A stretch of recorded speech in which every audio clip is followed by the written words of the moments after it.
Carlisle. Can you guys hear me?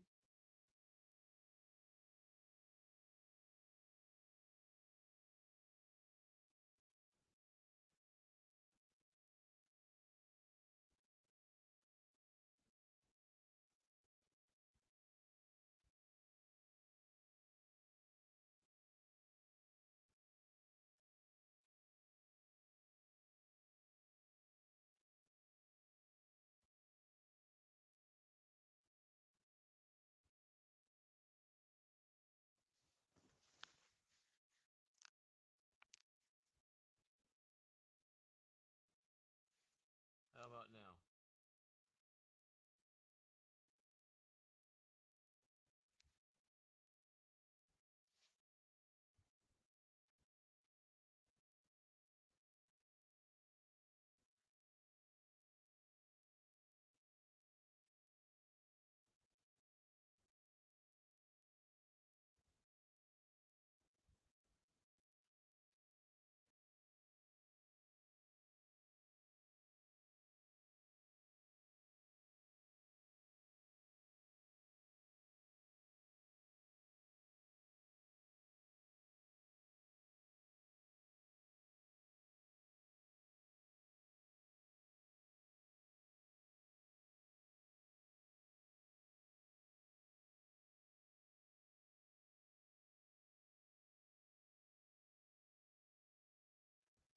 How about now?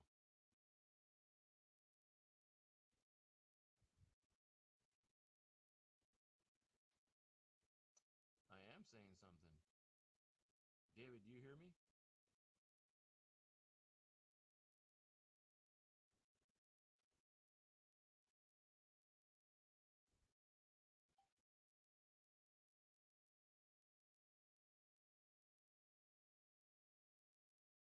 Well, there's three of you in the room.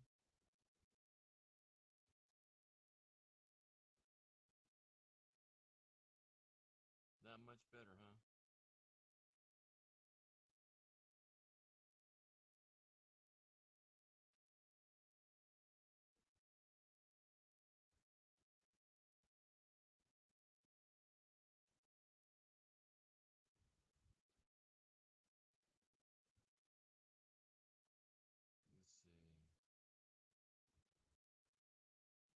Let's see. Settings, audio. How about now?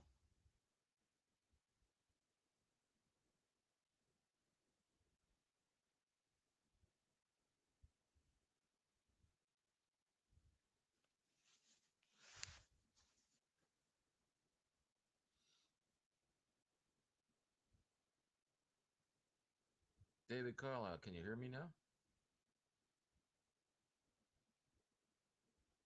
Oh, good. So how everybody been doing? Everybody doing good today? I know it's a Saturday late night, 11:30 in California.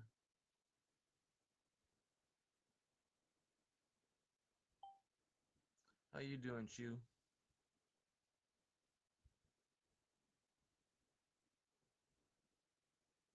Oh, he must have left. David must be the only one here left now.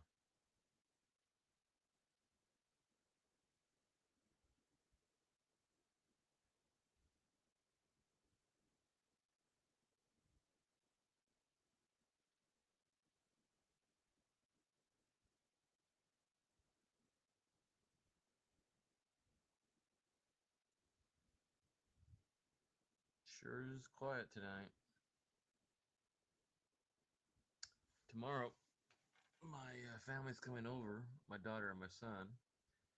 I've got two grandkids there tonight, and got two more coming tomorrow. My two son, my daughter and my son.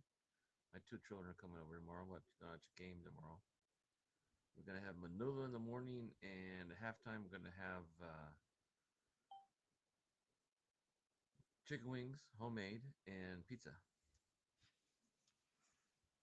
Oh, everybody left now. I'm all by myself. Well, whoever comes in, say hello.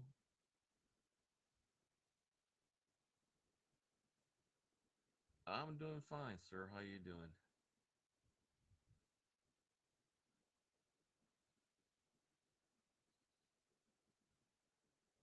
Hey, David, anything special happening around in your neck of the woods?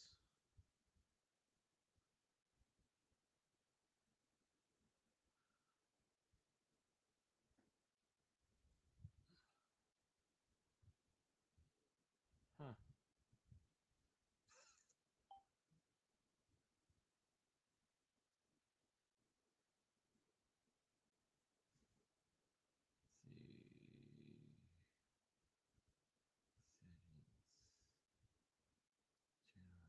Let's see. Settings.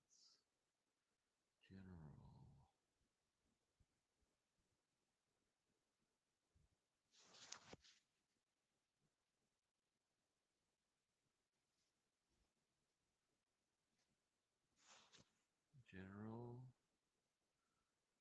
Record layouts. General. General. Recording layouts.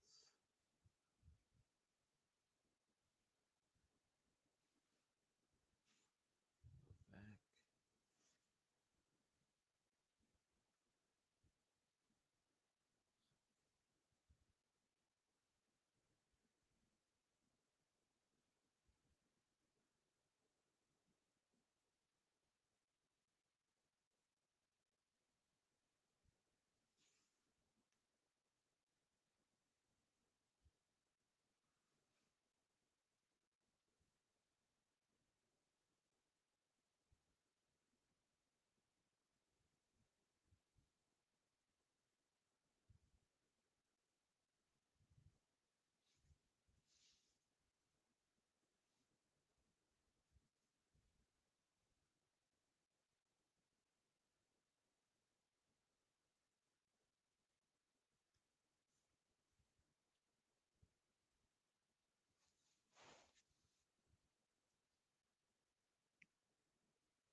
I'm still here.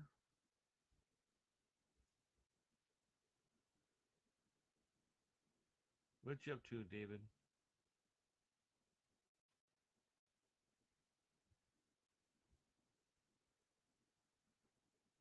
Cyclops, are you here today?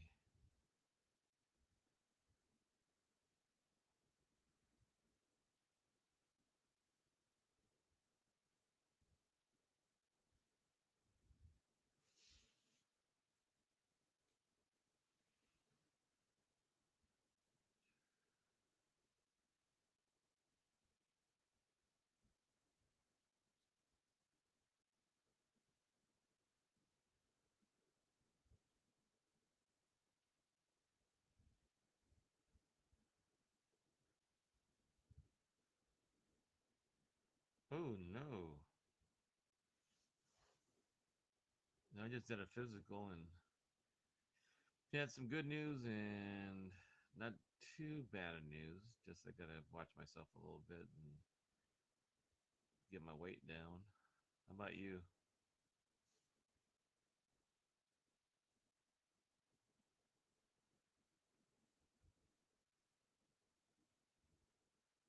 Wow. I just finished getting my flu shot, my COVID shot, not the one that you have to take two shots, just the one. Got that done.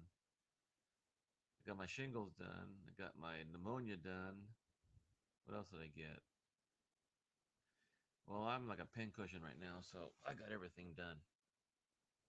Well, I hope your family does better there, David. make sure you keep feeding them the vitamin C, and you know, make sure you guys are eating plenty and drinking plenty.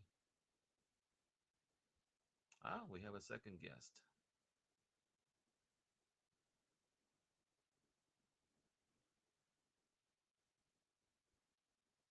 Well, if the whole family's sick, who's taking care of who?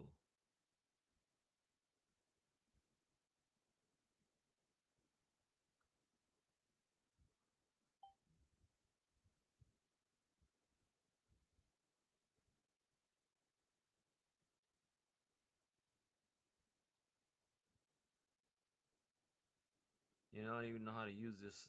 I'm trying to invite people up, but I don't know how to do it. I'm checking all the places to check to see where you do to share people here with us.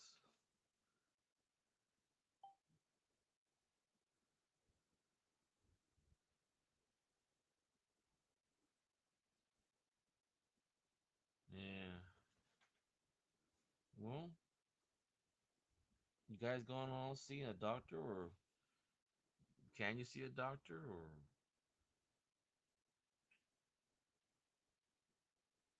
man, that stuff is going around. I know I took the last shot about 3 weeks ago for the C virus. It seems is that we're supposed to be immune to it if everybody took the shot, but not everybody took the shot. So now that we don't have that herd immunity, that C virus is going to be sticking around, from what I hear.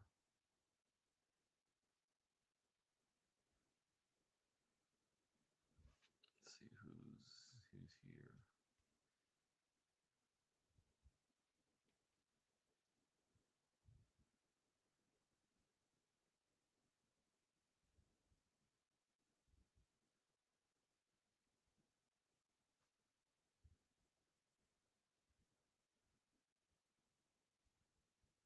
Okay, let me see. It says it's on my clipboard. So how do I get my clipboard to?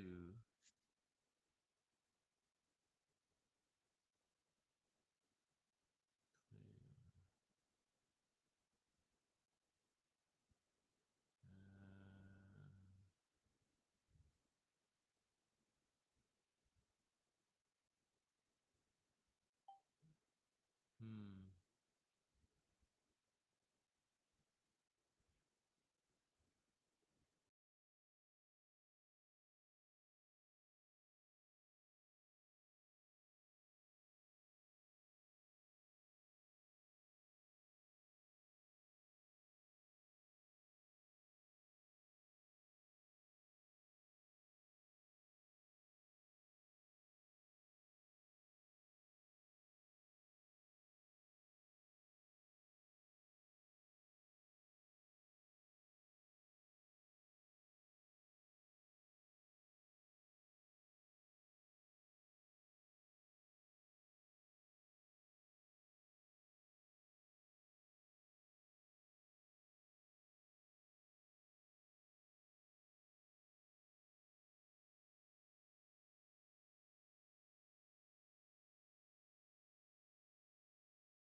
Well, I tell you, this is more harder than I think it is. You still there, David?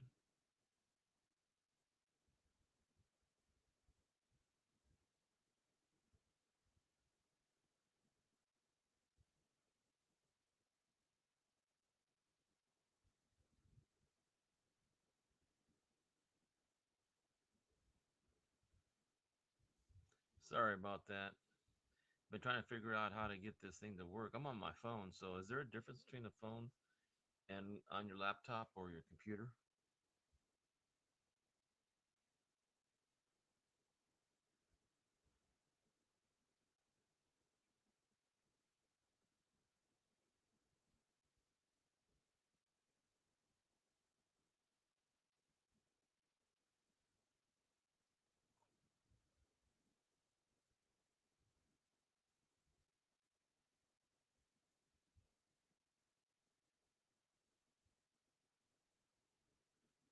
Hey, Dave, let me ask you something. If your whole family's sick, did anybody get the C shot? Oh, you have your phone too, huh? So I just got to figure it out one of these days.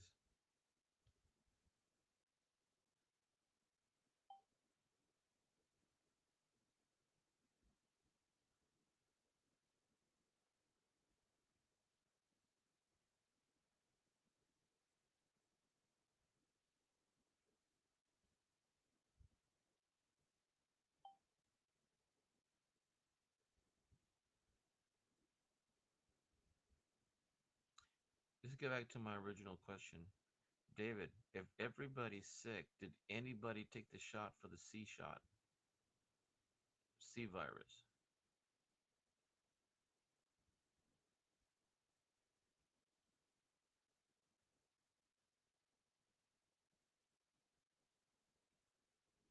Hmm.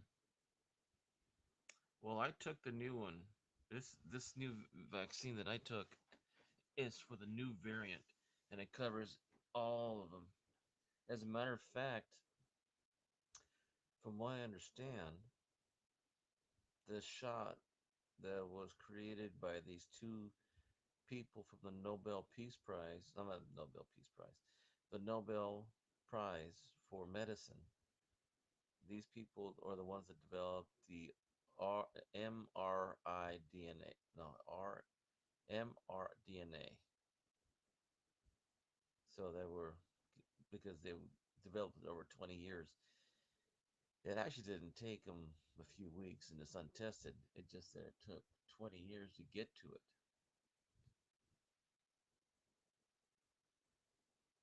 Yeah, yeah. Well, so far I've only been sick from the C virus way back in, I'm trying to remember, November or December of 2019.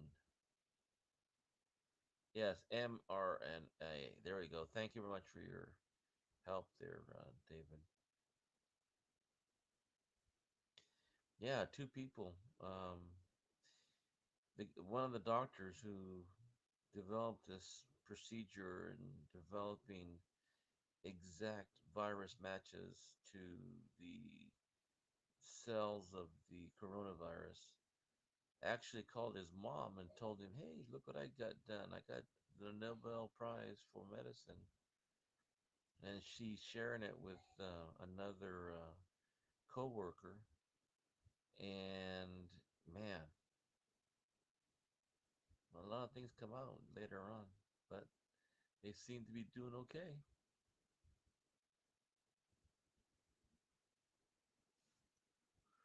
Or at least I am. I mean, I think I got sick prior to the shutdown. I'm pretty sure.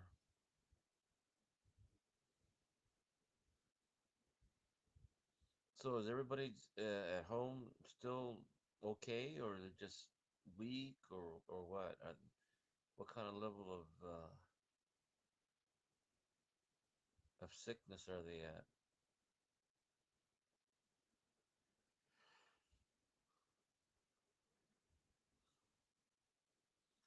down to two. I don't know who the other person is.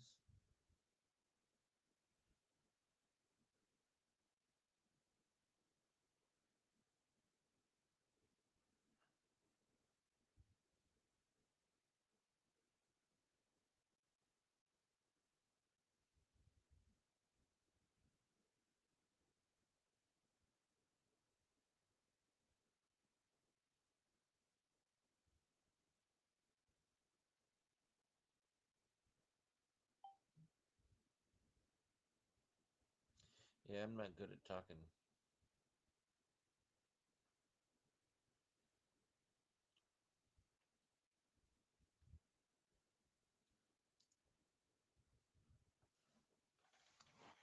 There's gotta be a way.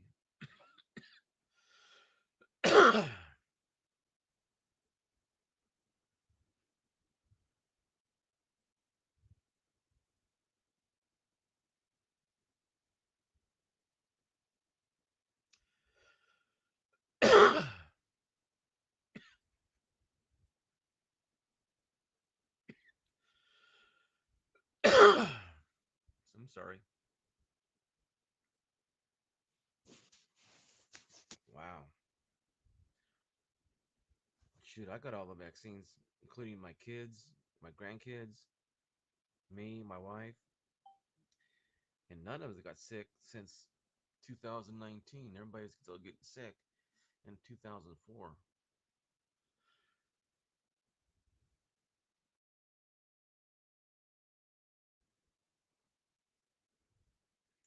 Yeah, some of my friends who did get sick and they had corona and they tested positive for it.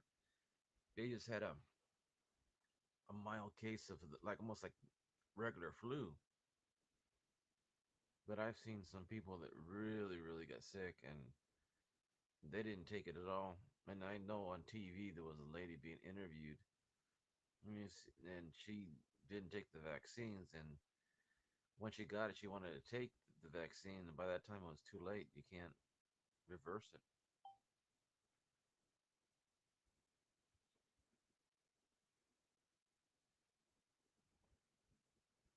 Hello, Prolific 42.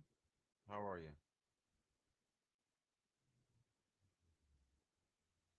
There's many TV channels. Hey, Mr. Monami, ¿cómo estás, señor? Hey, Carlos C, ¿cómo estás? How you been there, Cajun? You know something? I turned it up, and let me look at it again. Make sure I can. Let's see. Settings, audio. I'm gonna put it automatically to testing 1 2 3. Testing 1 2 3. Three.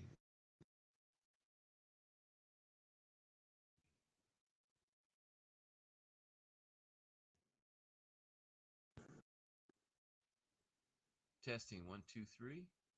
Won't go any higher. Let me see. Let me try my setting on the side. Do, do, do, do, do, do, do, do. No.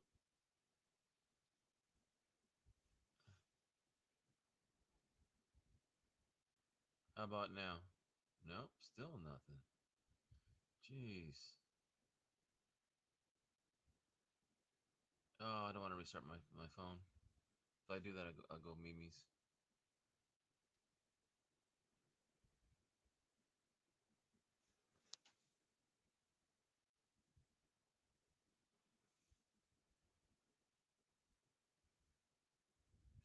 Well, same. I know. I went to the mic section. And it says I need to restart my whole system again, but I don't want to start it again because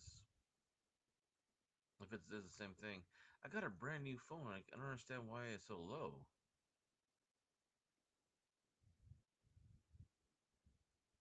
Yeah, I went to the audio and I turned it all the way up, and still it says you might want to try resetting the audio. So I don't want to do that.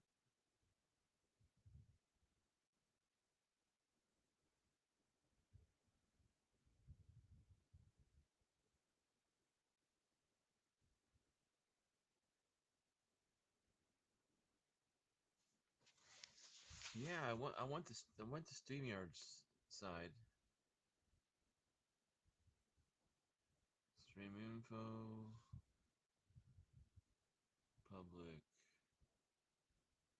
No, back. No, my mic is right next to me. I'm on my phone on the couch.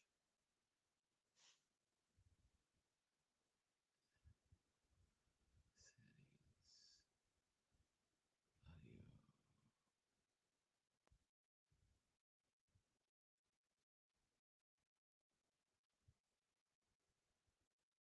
Hey, history man, how are you?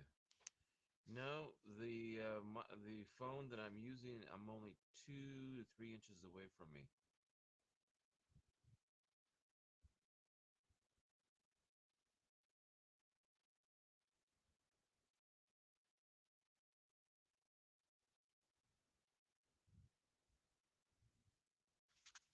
Yeah,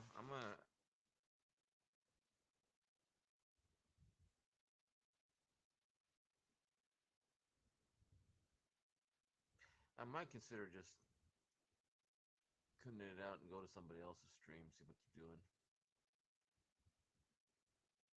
What you up to there, history man? Hey, prolific. Where you from?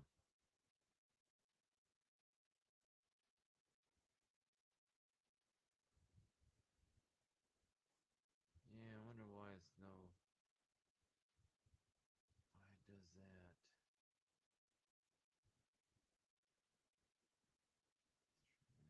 Settings.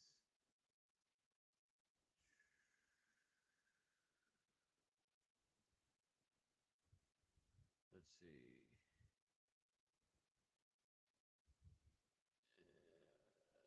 Nope. Audio testing one two. See, it's picking up, and if I put default,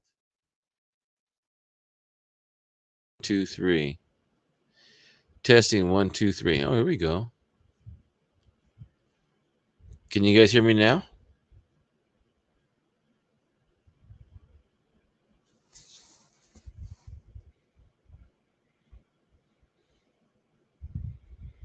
Testing 1 2 3. Testing 1 2 3.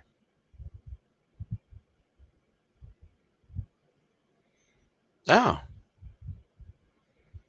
oh, good, good, good, good. Yeah, I had to test between default. Default doesn't seem to work. Speaker doesn't seem to work, and then it said headset. I don't have a headset on, so I don't know why it's working this way. But oh well, it's working now. It was the setting on the audio. It was set on default, and I set it to speaker.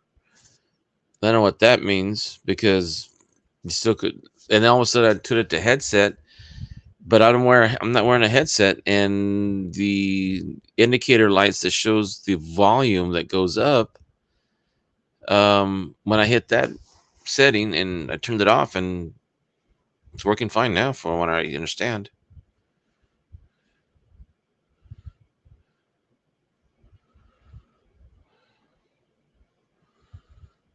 So prolific. Where are you from? What time zone? Pacific, Central, Mountain, East?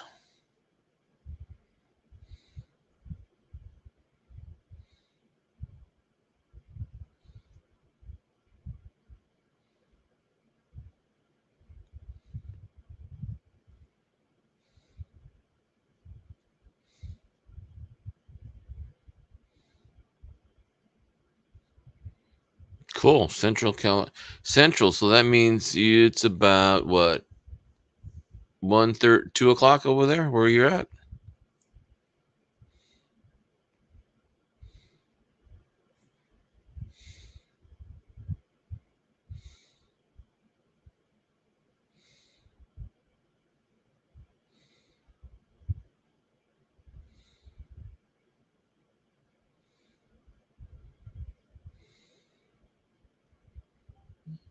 1:58. Yeah, that's about right.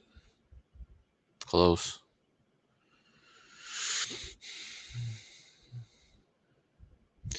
Well, we're getting cooler weather. It's not cold, but for California, it's getting cooler.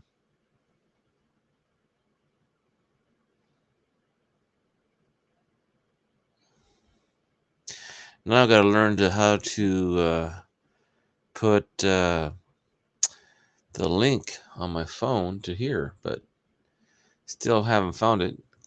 David told me how to do it, but it doesn't show up on my phone.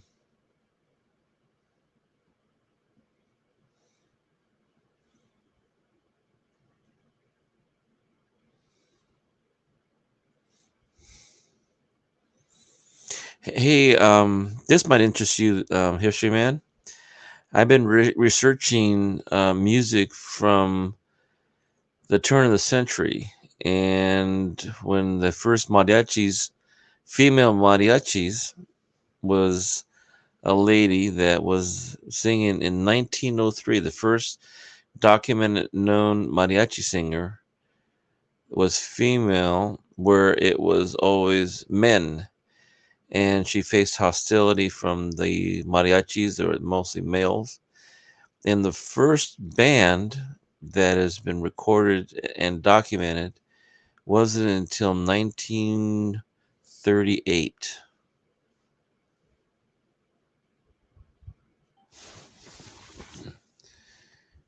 Yes, I did that at the bottom where it says invite. Let's see, settings, no, general, avatar. Yeah, it's not settings.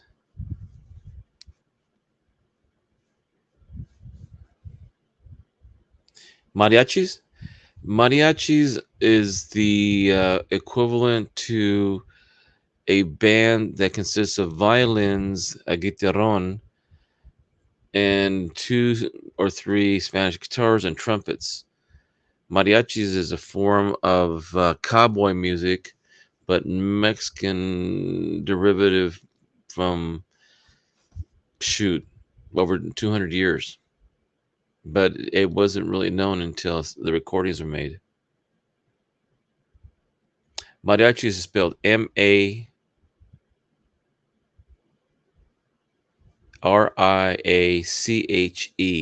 I'm sorry, CHI.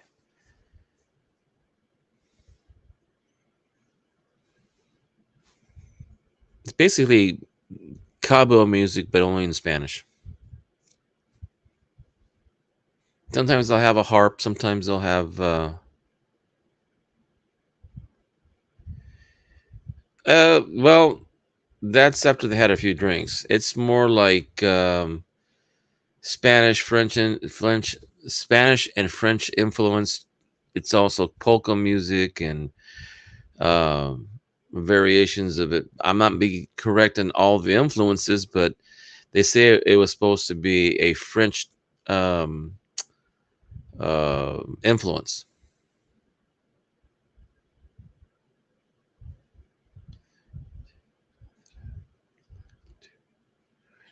Well, how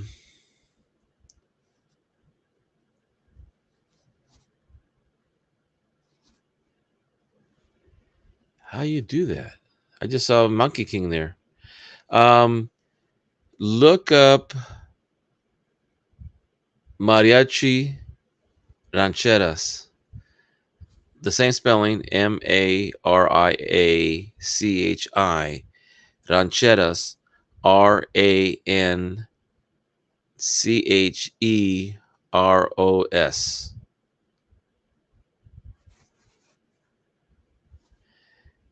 Hey, Monkey King, I saw you, but I don't see how you did that because it's like guess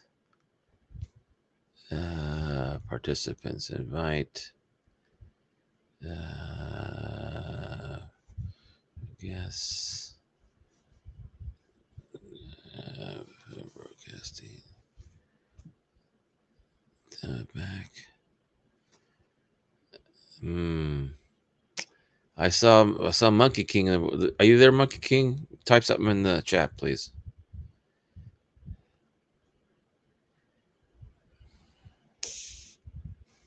Let's see. Do that again. Yes. I guess participants at stage. Ooh, I finally did it. Hey, Monkey King. I can't do that. Okay. Thank you. What's up, Hector? Oh, not much. What are you doing? Trying to talk Sheree into actually getting a whole new computer system. It would be the best bet. New technology, all the bells and whistles. Like the processor she has is currently not strong enough to hold up everything. Sorry, I'm actually at a bar, so I'm out on the patio. Oh, no, no problem. No problem. No problem. But yeah, I want to have my own place so I can do this type of work and actually make money and make a decent living. Hey, Because it'll come. Hey, I was just talking to a 96-year-old man who's moving to California, and guess who's helping him? you are, I know, you're not a stupid man. How's he doing? He's doing okay. He's bringing his daughter too, and his grandson. Heck yeah. If it gets too bad, let me know. I'll mute myself. I didn't realize you were live until I came into Well, the he, background. I'm just learning. This is a new phone, so I'm learning all the bells and whistles on it. Ah, so you're just like me on a phone. Yeah. All right, Hey, wait. History Man, you should try streaming the on YouTube some of the bands from the 40s and 30s, the golden age of mariachis, and like Vicente Fernandez, Pedro Vargas, um, Javier Solis. I mean, a lot of my parents' favorite. Yeah, Hector got me going on some of those. I need to get back into those. Who sent me an email? Are you still doing temp jobs right now? I'm trying. Literally, this is the worst. Hey, can I can can I make a suggestion there, Monkey? Hmm. Have you ever heard of a swamper? Swamper? No. Yeah, you go into like Frito Lay, um, well, mostly Frito Lay that I know of, and beer drivers. They'll have Yeah. a guy help My rotate biggest. merchandise out. You drive from store to store with the Yeah, well, driver. that's the thing is I gotta get to where I gotta go with that driver, and the van's still not up to par. Yeah. No, I mean you get to the place where the driver is. You're just helping him, and he drives Yeah, all over the place. yeah, but that's the thing. I would have to be localized in the town that I'm in because I can barely get. I can't even if I go up to the north end of town. I'm bogged out on the van just getting up the one hill. Mm. It's still the Well, second suggestion is a bike if you can get one. yeah. I thought about getting an e-bike, but those are between $1,500 and $2,000 just for the cheap one. Let's see. Now I got And to figure out how I did that. there's like at least 5 shops within walking distance where I'm at right now that actually do bikes. So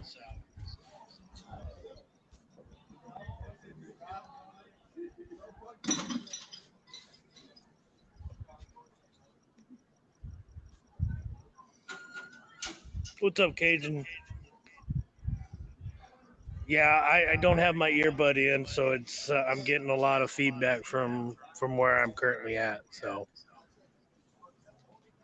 I thought it was a private stream because we had a friend that was talking computers and asking about information, and I was trying to help her out.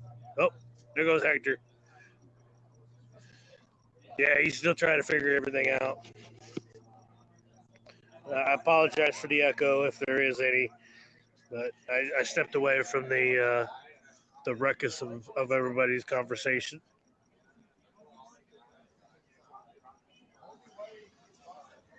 Yeah, I'm trying to charge my devices right now, my battery packs, because I still don't have solar power on my van to charge up everything. That's another $300 just to get what I need to have. So, and I'm running low on my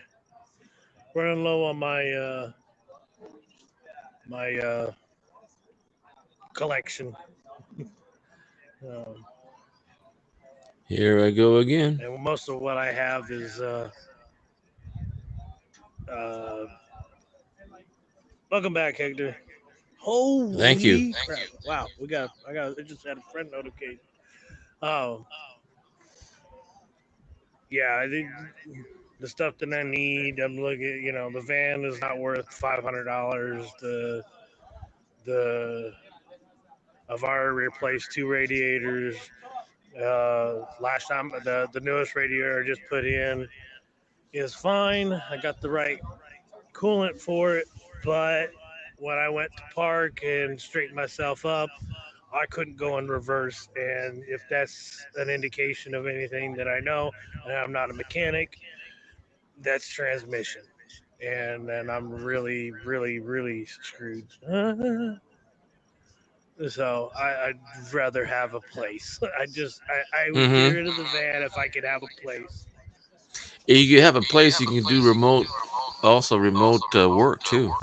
Exactly, because like, so my friend that I was talking with, you know, she was asking about, another computer, and it's a lot worse than the first computer. It's older. It's got the same RAM, and like my laptop, I've got a 12 gigs of RAM, a thousand gig hard drive or a terabyte hard drive, and I'm still running Windows 7. Mm-hmm. Yeah, I can upgrade to Windows 11, no problems.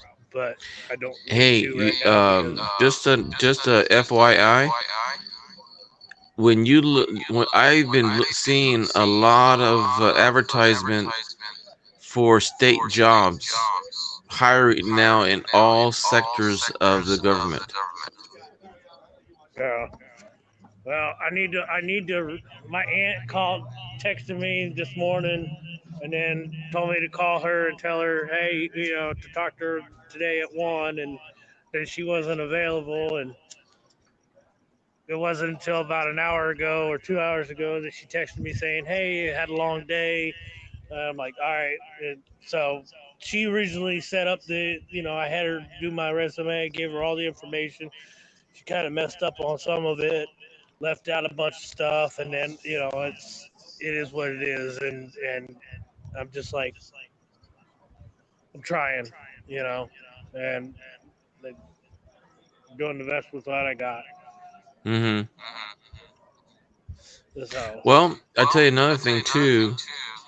I hate to do it this way, but the lady that I was helping out, the 96-year-old man, his daughter was really having hardships of getting services because she went homeless, and um, it really was her fault because she wasn't taking care of herself or her grandson. So there was some issues that came up, and yeah, she was forced out of her apartment, and she didn't have a car. She doesn't drive. Doesn't have a license. Doesn't have insurance. Hasn't worked in the last 10 years. She has a minor, so I had to do a lot of footwork on the phone trying to get her. And I found that if you call, and her area is 211, and on there they advised her on places that she can go for emergency shelter, transportation, food, just a whole bunch of stuff that she wasn't aware of. Now, I'm not sure if there's one in your area. I know there's one here in my county, 311. So you might want to check your local 211 or whatever it could be. It's like an info for the county for the services. So you might want to check with that too. Well, my aunt told me to try this one website. I applied with everything, and she said just today. She sent me two texts. About one about the resume, and then another one about I had mail that came to her that I needed to look into, and we're like, all right, well, I called you, and then you don't answer, and whatever. So. Hopefully it's about GA assistance, and if that's the case, then that's like another couple $100 that cash that I can actually work with. Right now I've got food stamps, so there we go. Cajun? How you doing, Cajun? So I'm gonna hop off of here and get back in and check on my batteries. If Okay. you're still alive a little bit, I will come back up. Okay, King, Monkey King. We'll catch you later. Right. How we doing, Cajun?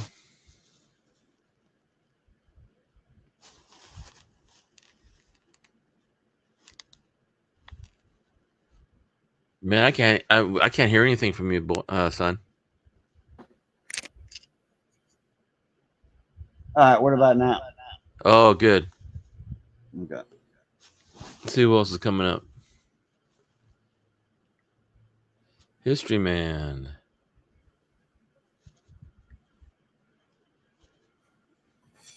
Right. History Man?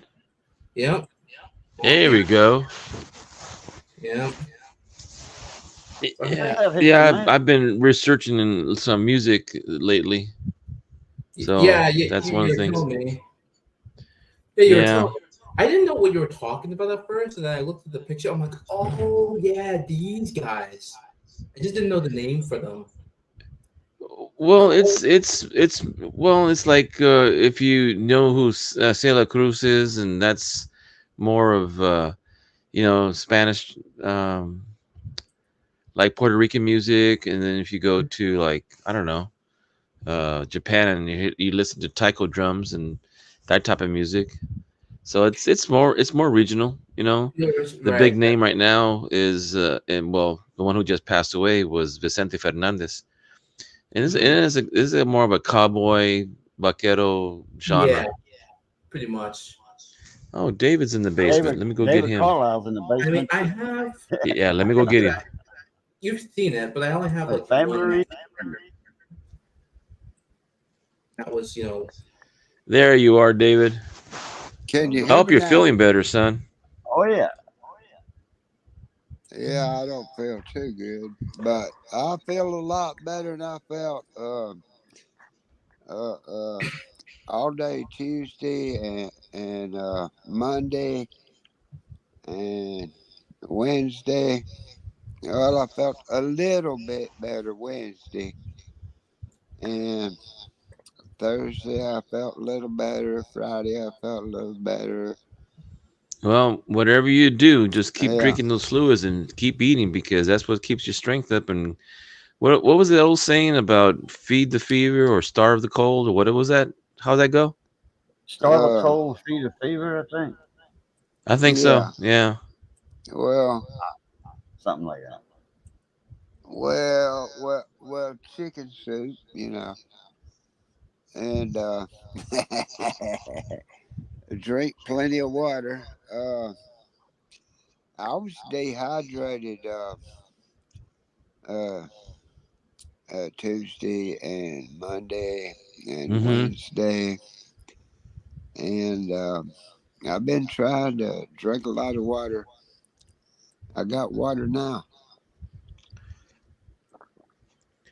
Does What everybody was know it? each other? Cajun, you know David Carlisle. I know that. Oh Do you yeah. know History Man? Oh, Oh for yeah, a I know. long time. Okay, Oh good. yeah. I just want to make sure everybody Long knew. time. Hey, we got something here in common between Cajun, who used to run or still runs a radio station.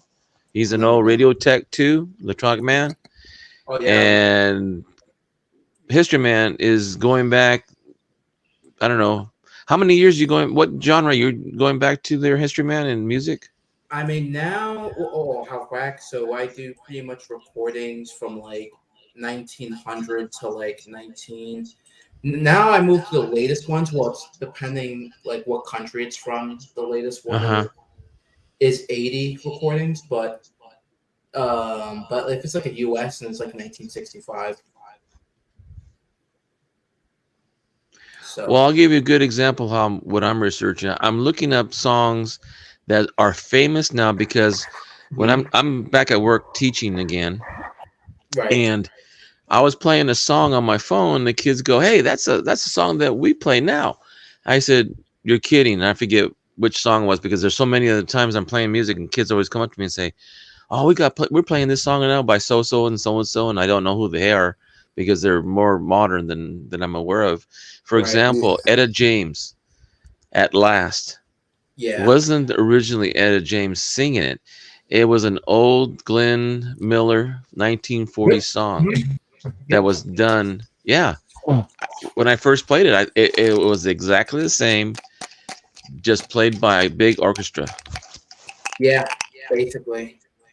Oh no. So take that your kind of time. like threw me for a loop. Yeah, I Even remember, in my and generation. it was interesting too because that was a 1942 hit. So And the At Last song. yep, At Last. When Glenn Miller was playing it, vocal by Ray Abro. Yeah.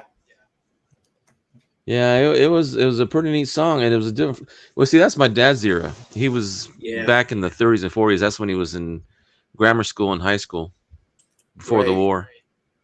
When was your dad born again? 1920. You were born in 1920, right? Remember you were talking about that. I was just curious. My dad was born in 1918. 1919? Yeah, my dad was born in 1924. Oh, 24. Mm-hmm.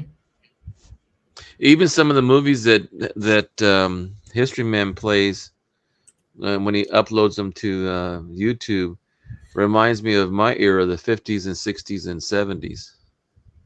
Oh yeah. Well, you commented on my latest one about Nora Bayes, Cheer Up, Eat and Grow Thin. That was my latest one that I put out. That's the one thing. A lot of kids don't know the past. Not music, not culture, no, even regular history from the books they don't know about. They don't know about. Yeah, it is. Like a lot of people, especially a lot of people my age are just not really into this stuff. Like, not even my friends that I grew up with, they're not really too interested in this stuff. I think it's just kind of sad that I have to go to online and Yeah. And then I don't know. I'm kind of like the old fashioned remembering the past, and some things are bad, some things are good.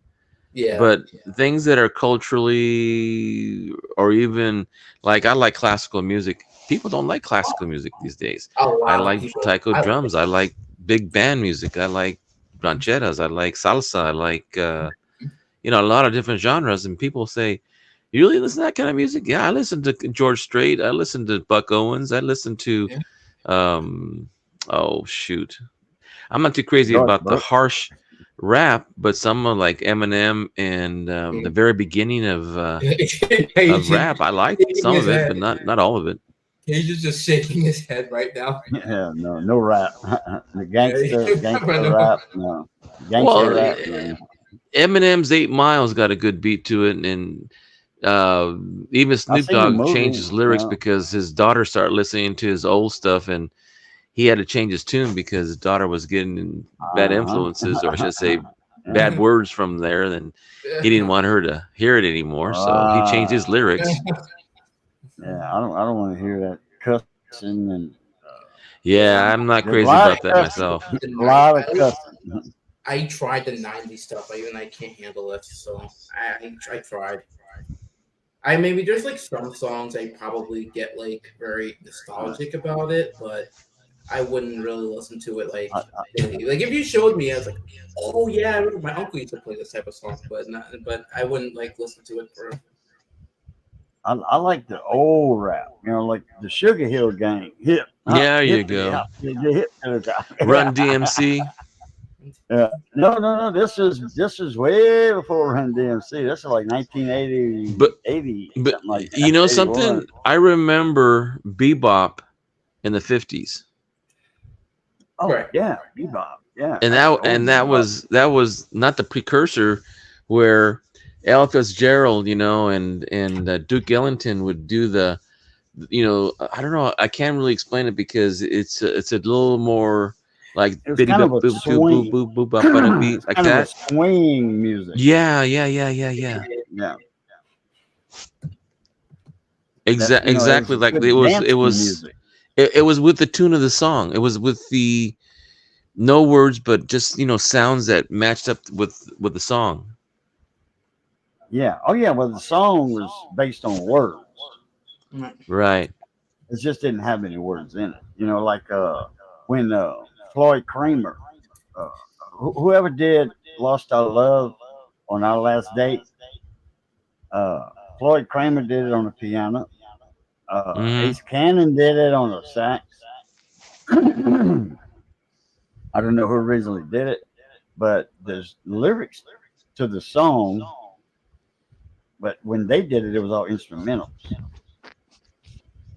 And this was, back in the 50s and I remember, and maybe KG can back me up on this, but I remember hearing AM stations that were so powerful I could hear like from Texas or Alabama, Florida, New York, Chicago, LA. man.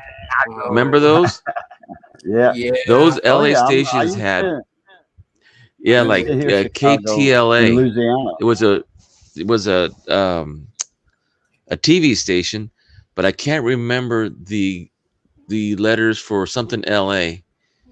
But man, I used to listen to Wolfman Jack when I was in, I would say 12 or 13. My aunt bought me a little transistor radio AM station. That's all I had on it.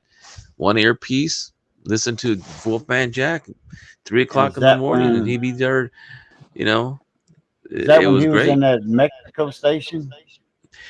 You know something? I for some reason I remember he started in the lower TJ area, Chula Vista somewhere, if I remember correctly, and I'm probably wrong anyway. I know he was in LA, and I used to hear him all the time, and I had some great memories as a kid. A hot summer night and listening was to in him because when it was Mexico for hot, a for some while. reason that AM station carried it a long ways. Yeah, what they do, the AM stations turn their power up at night at a certain time.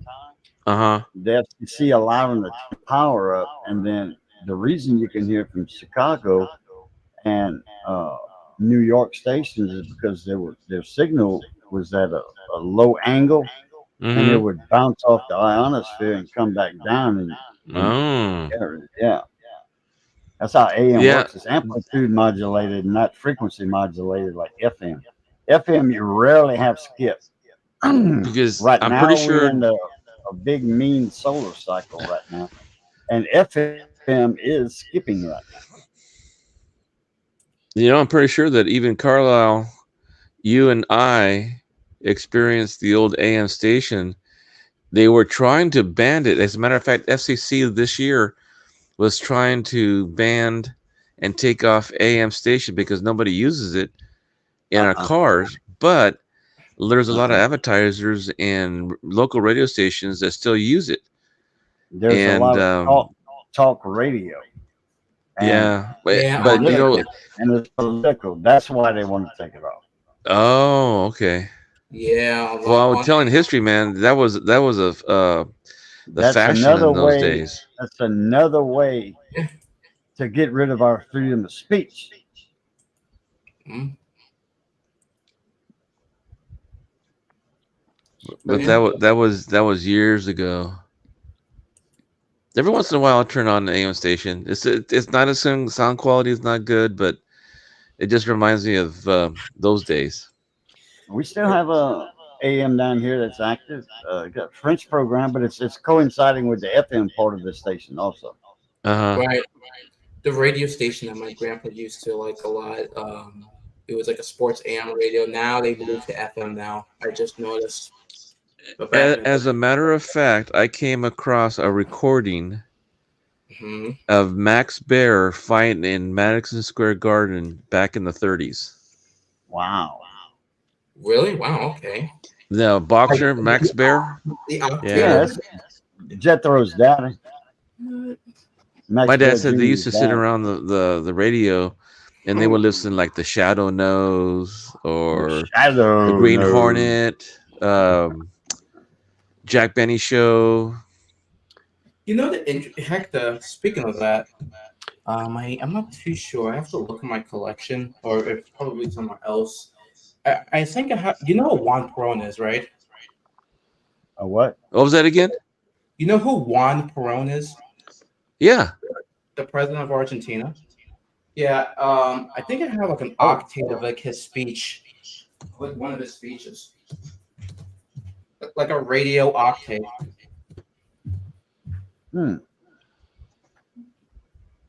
So if I do find it, I have to think about uploading that. I think you'll have fun with that. Long gone, Juan Perón. You know, it's funny. I went to one of the high schools to cover a teacher's class, and his work for the day was to read and watch Robert F. Kennedy's speech on the assassination of Martin Luther King. Mhm. The speech when he addressed the crowd, that was in April of '68. I met Robert Kennedy here in my town. Oh yeah. Wow. And I remember when he gave that speech, we were watching the news, and it was at night. And then in June of that same year, Robert Kennedy was shot and killed at the Ambassador Hotel in Los Angeles. And then last night, I mean, it was day before yesterday, I was working at a high school, and they were talking about the impact of Robert Kennedy's speech to the people of the United States and the people in the crowd there. And when I told them that I met Robert Kennedy in my town, they all went, "You're kidding me." And I said, well, yeah, why would I? I said, yeah, but you met somebody that we're writing about, and it's, 45 years late. No, 55 years later. Right. Yeah, I was a kid. You were a kid. Yeah. But they said, what he looked like? Well, just like he looks like in the photographs. And then I met another person who's just a few months older than I am. And I was subbing in another high school, and she was telling me she met Robert Kennedy, the same place. And I don't remember her being there. We're almost a few months apart. And we both talked about, that was kind of weird. That's just like full circle coming around in life. I mean, she probably didn't look the same back then neither. No. I find the same because I find my grandpa, my step grandpa, he met a Civil War veteran that fought in the Battle of Gettysburg when he was a kid. So, and I found that amazing.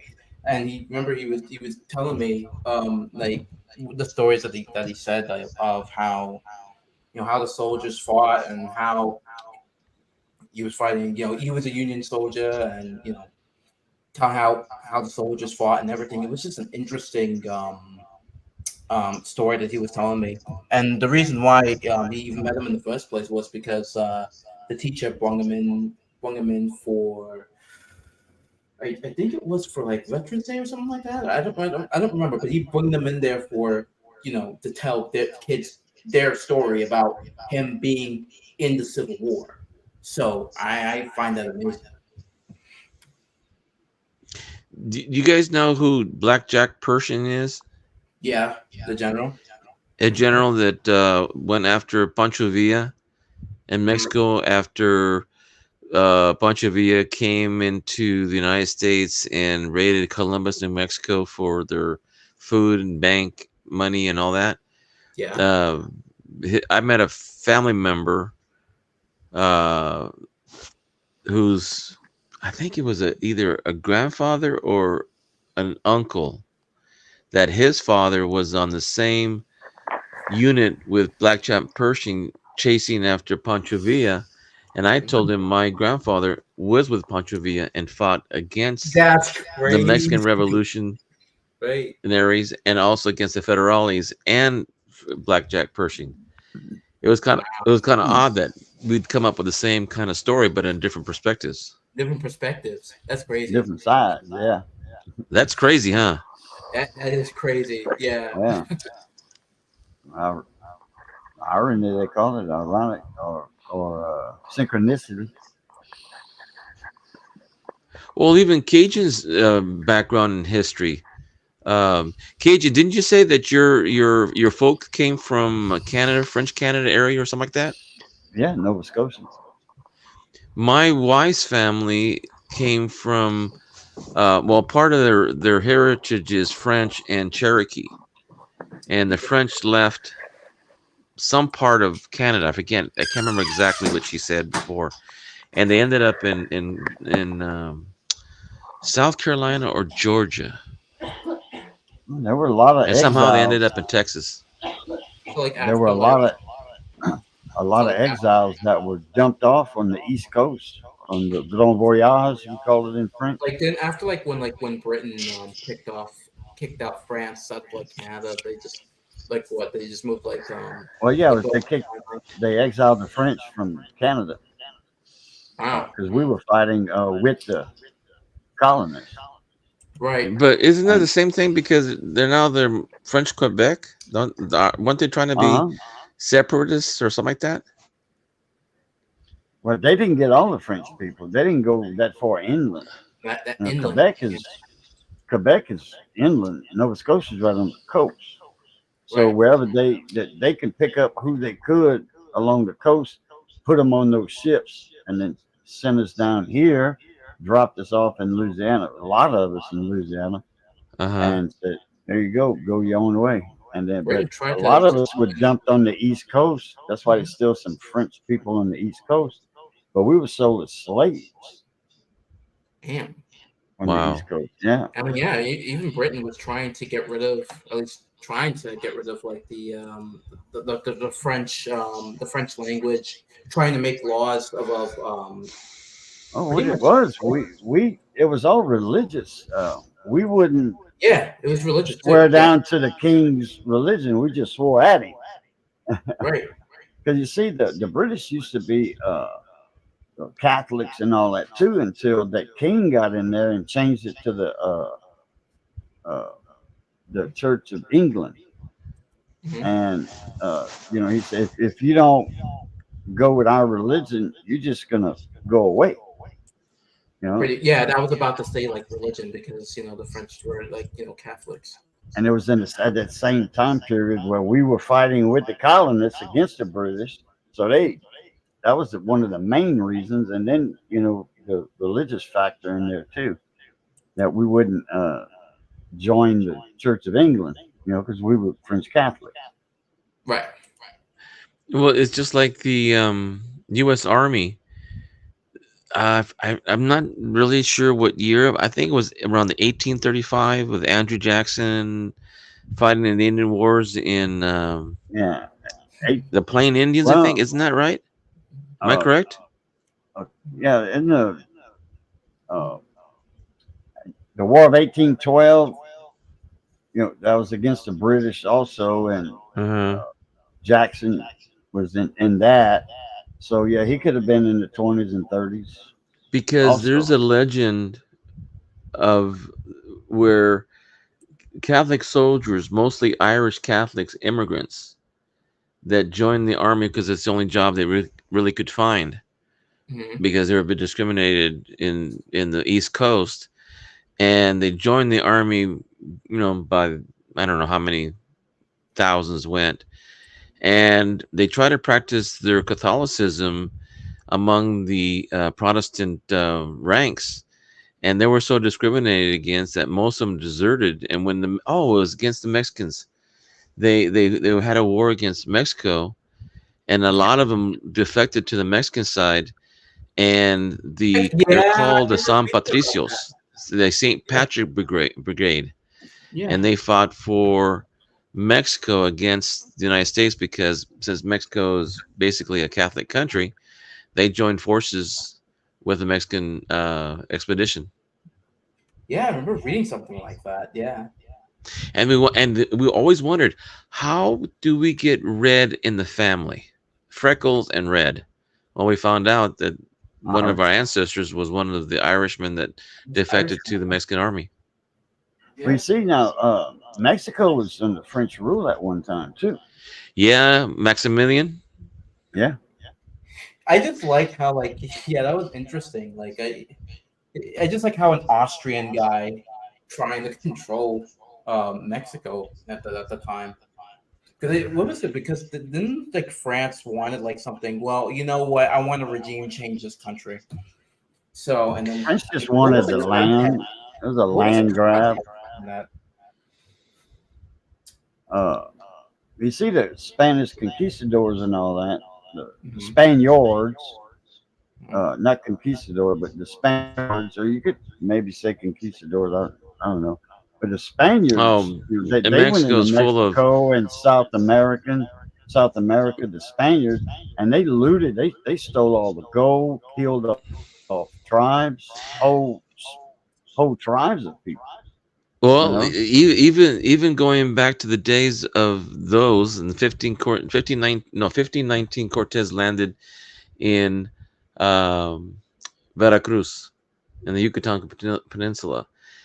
And since then, the first mint ever of the North American continent or South American continent became in Mexico City in 1543.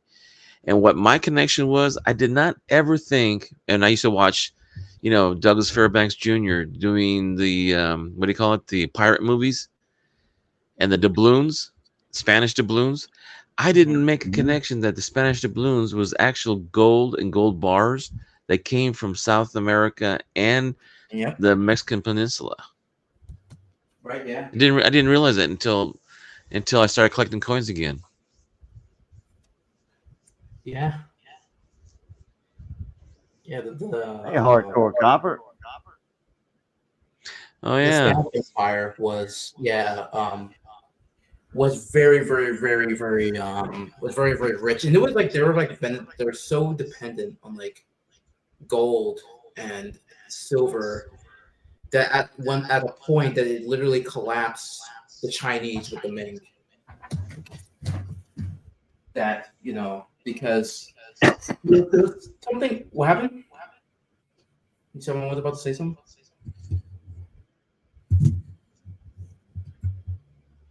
Okay, I guess I'll continue. So Go ahead. Yeah, because there's something that the Ming was very dependent on Spanish gold and silver, but there was one point when the Spanish Empire declined, it kind of just the Ming dynasty kind of just collapsed when it just stopped giving them gold and silver, and that was in China, and that's from what I've heard. That was one of the reasons of why that part of China was collapsed.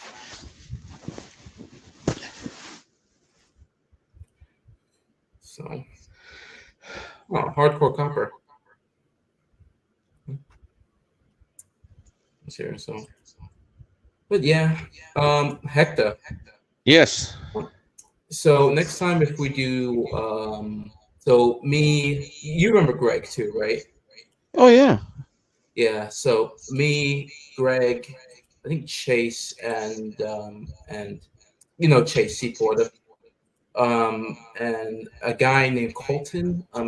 If we're planning to make a stream on about like 78 RPM history, or pretty much talk about like what we're listening to. Like we would like literally get the record players out and we would start spinning records and talking about like the history behind it and whatnot.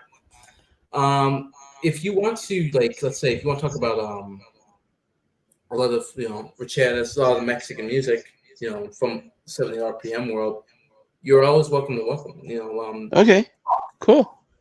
In there. So if you want, Yeah, we could do that. We could do that because now you see, the other thing too I like about music also is like when I was a kid growing up, like I said earlier about the AM station, I used to listen to Cajun music back in the late, I would say 50s, early 60s, because my dad used to had a friend who was in the army from Louisiana. I'm not even sure where he's from, what part of the Louisiana, but he would play music at his house, but it was always records.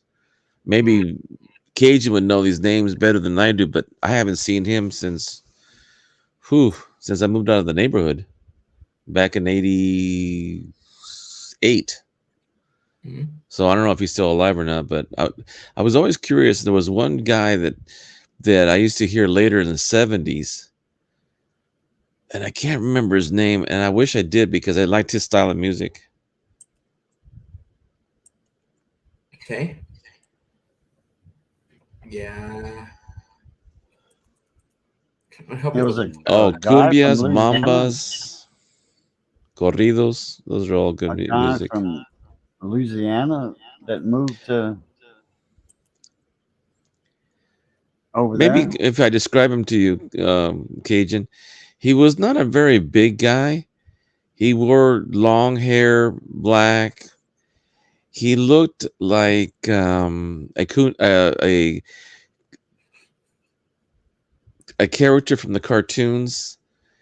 And I'm seeing him right now in my head because it was in the '70s, because he would wear bell-bottom jeans, cowboy boots. Oh, he would wear a you black talking vest. about Doug Kershaw? You might be right. I'm not even. The name doesn't ring a bell right now, but he had some bug eyes, kind of. Yeah. He would look like a cartoon character. Yeah, Doug Kershaw. He's from Lake Arthur, right down the road. Because he played music like Flaco Jimenez, which is a real famous accordion player, but he played polka music Mexican style in Texas. And one time I saw him with Flaco Jimenez, and if it's Kershaw, the one that you just mentioned, man, they had a jam big time, just accordions. And Doug is a fiddle player. I'm sorry? Player. Doug Kershaw's a fiddle player. Oh, he's a fiddle player. No, he was an accordion player. Oh, okay. The guy you talking about? Got a name like that. Wayne Toots. Yeah, long dark hair. I'm gonna have to research it more because, like, you're talking about somebody it was a rare music I used to listen to. You talking about a accordion player that made music, made records? Yes, sir. Okay. He had, when I saw him in the '70s, he had long hair. I'm sorry? No, I didn't say anything. Oh, I did. Or before the '80s. It's the '70s, yeah. Wayne Toots, he always had long hair.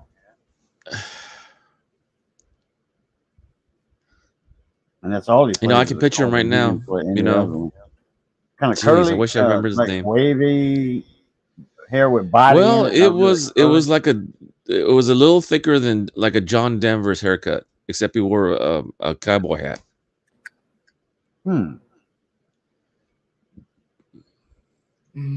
wore a cowboy hat all the time and accordion player. Hey, Philip.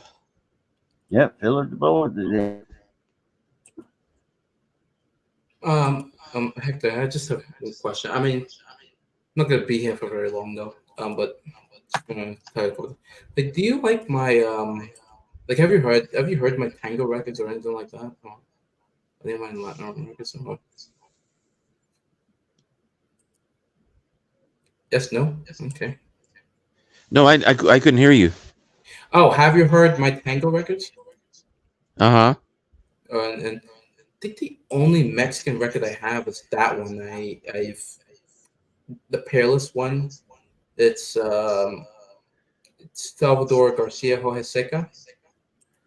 Yeah, I've heard of him, but geez.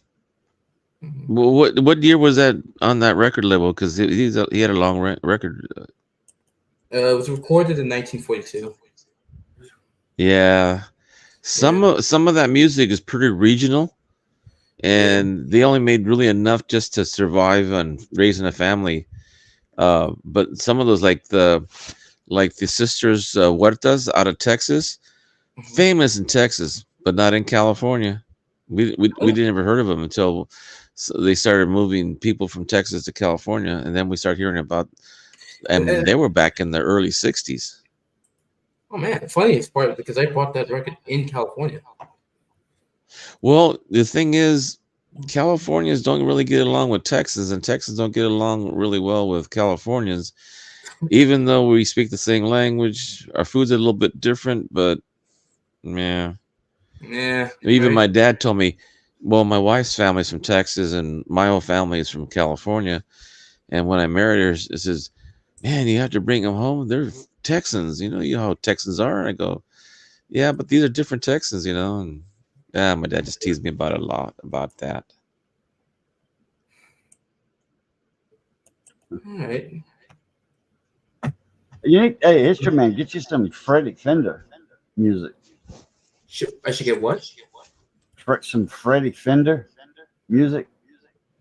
He's a Mexican guy. He lived in Lafayette, Louisiana for a long time. He recorded most of his stuff. Yeah, he died in 2006 there, didn't he? Yeah, something like that. Yeah. What's his name? Frederick who? Freddie Fender. Freddie Fender. Let's see. He wasted days and wasted nights. Yeah, and I can hear the next teardrop fall from my... Oh, him. How about this one? A picture of him. Cajun. How about this? How about this group? Texas Tornadoes. Yeah, Freddie Fender was part of that after he left Louisiana. Yep. Well, he joined that group, and a friend of mine's dad was a guitar player in that band. Hey, baby, ¿qué pasó? I thought I was your baby. If I find it, like a 45 of it, then probably I'll. If I find it. Freddie Fender's, they used to have all the 45s here. They still got record stores here, probably with Freddie Fender 45s. Oh yeah. I bet. Brand new press. I have to call. Good. I have to call Swallows Record Shop to see if they got any 45s. Oh, they even get the other one that used to press them. Oh, they got an Abbott Cassell 78 here. Oh, no, that's good. Yeah. Well, I don't know. I bought. I mean, I bid on a lot of. Can you hear me now? Yes, sir. We can. Oh, we got two cars. David Carlisle's is in the house. Oh, we got both. We got two David Carlisle's in here. Yeah, exactly. His other one's inactive. Oh, okay. Oh, hey, Hector, go in your sir. settings again. You remember you went in your audio settings earlier? Uh-huh. Look for a little box that's marked echo cancellation and noise cancellation. Check those two boxes.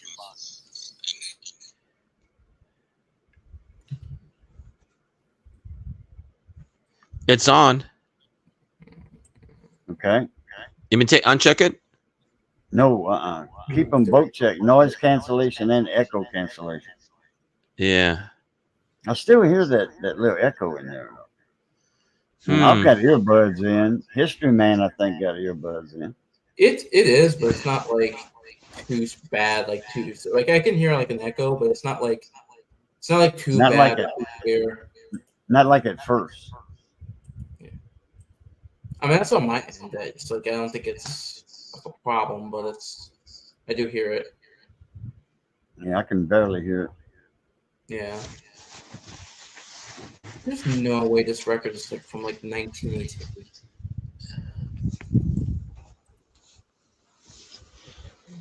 No, we don't. Hardcore Copper.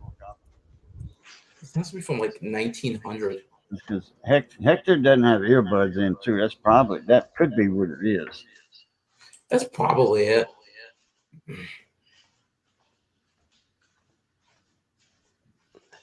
Because once you on stream, you get in StreamYard, that cancels your YouTube out automatically on the cell phone.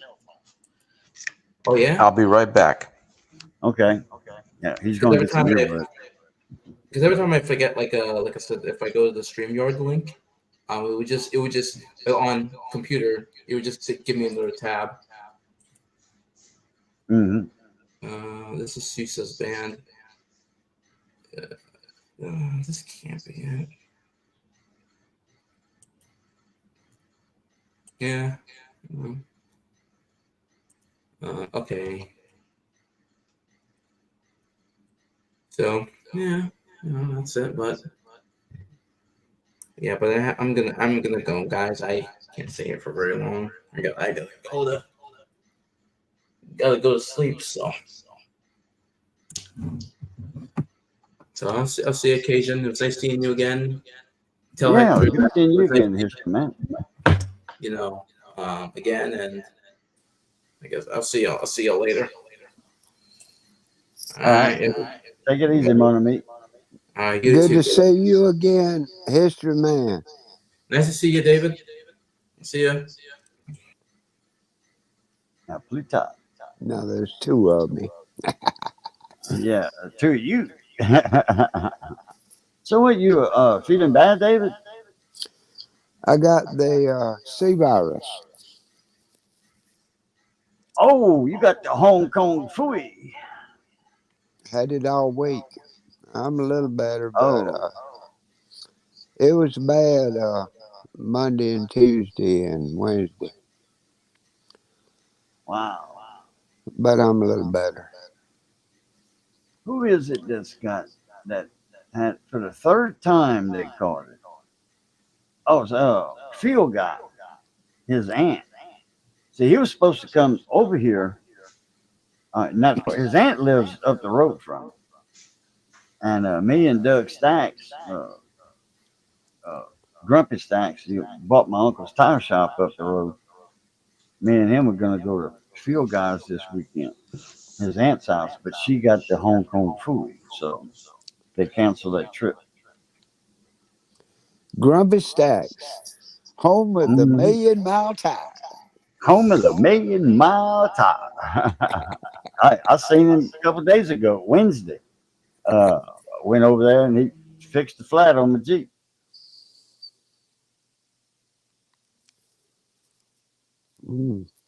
How you been doing, Shy? Hardcore Copper? You're the only girl in here, so that's the only one I'm gonna call Shy. Hardcore was live earlier. I didn't see it live. Yeah. Cause I went in the live list, and I didn't see her, so. Well, it was a good bit earlier.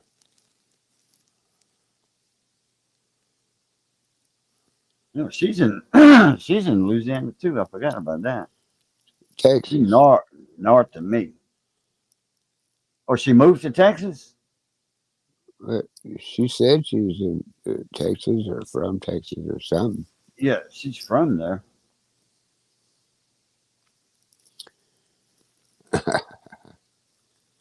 Been in Texas. Yeah, okay. Something like that, close to the Louisiana line. Where'd Hector go? He'll be back. He's trying to put some earphones in or something. Yeah, Roseanne's in Louisiana, but Hardcore Copper, aren't you by Longview, Texas, somewhere?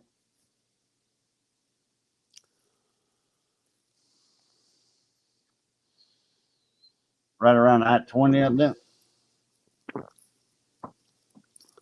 Yep. Hour and a half from Louisiana. Not far from Shreveport. Oh, you're close to Natchitoches? Okay.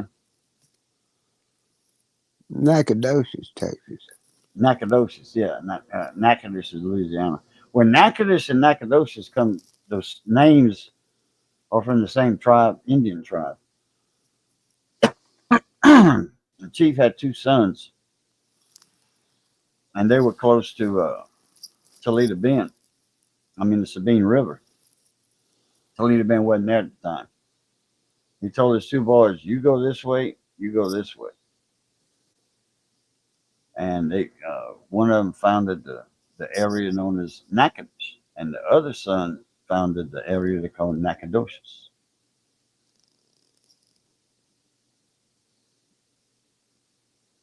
That's the story behind that one. The Indian chief, I forget the tribe. It's probably Blackfoot. And I'm back. And I'm back. And I'm back. And guess what? The echo's gone. Yeah, I got off my phone and I came to my laptop instead. Where did if you'd have put some earbuds in, it'd have probably went away too. Probably. History Man took off? Yeah. He said he'll see you later. You have to run. Okay, good. David's both muted on them, so I don't know which one to kill. I had to mute because I'm gonna kill this one. I don't know that. Coughing. Huh? I was coughing. Oh, okay. And so I muted. Not a problem.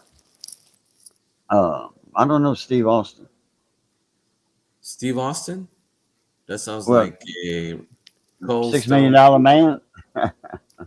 Oh, that one too. But he's the MF Fire. Can't remember his name. Stone Cold Austin, isn't that? Oh, Stone Cold Steve Austin. Yeah. Well, I see where Stephen F. Austin is. Okay. Oh, that's also a Texan, isn't he? Fought for the Texas Republic or something like that. I don't know. Like I said, I don't know who Steve Austin is. Oh. Stone Cold Steve Austin, probably. He's from Texas. I don't know. I thought the other Steve Austin I was thinking of was. It's the University in Natchitoches now. Okay.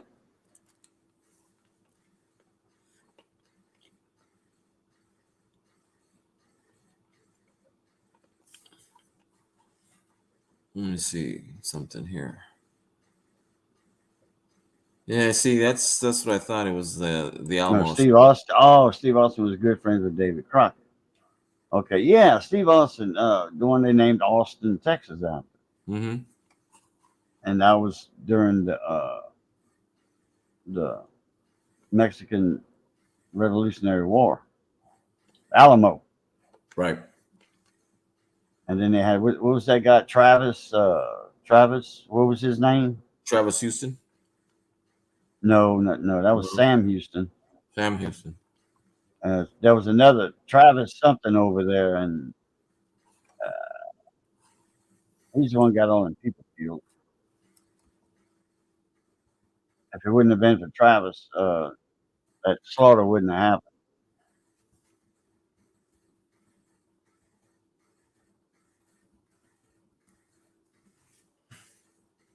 I gotta get my booty to bed. Okay, Hardcore Copper, take it easy. Yeah.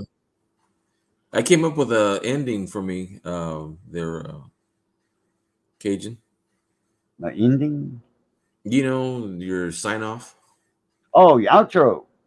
Yeah. Yeah, like I do. I always say good night, everyone, and give someone a cookie. Oh, okay. That's a little shorter than the one you used to have. Yeah. Well, I thought the other one was too long.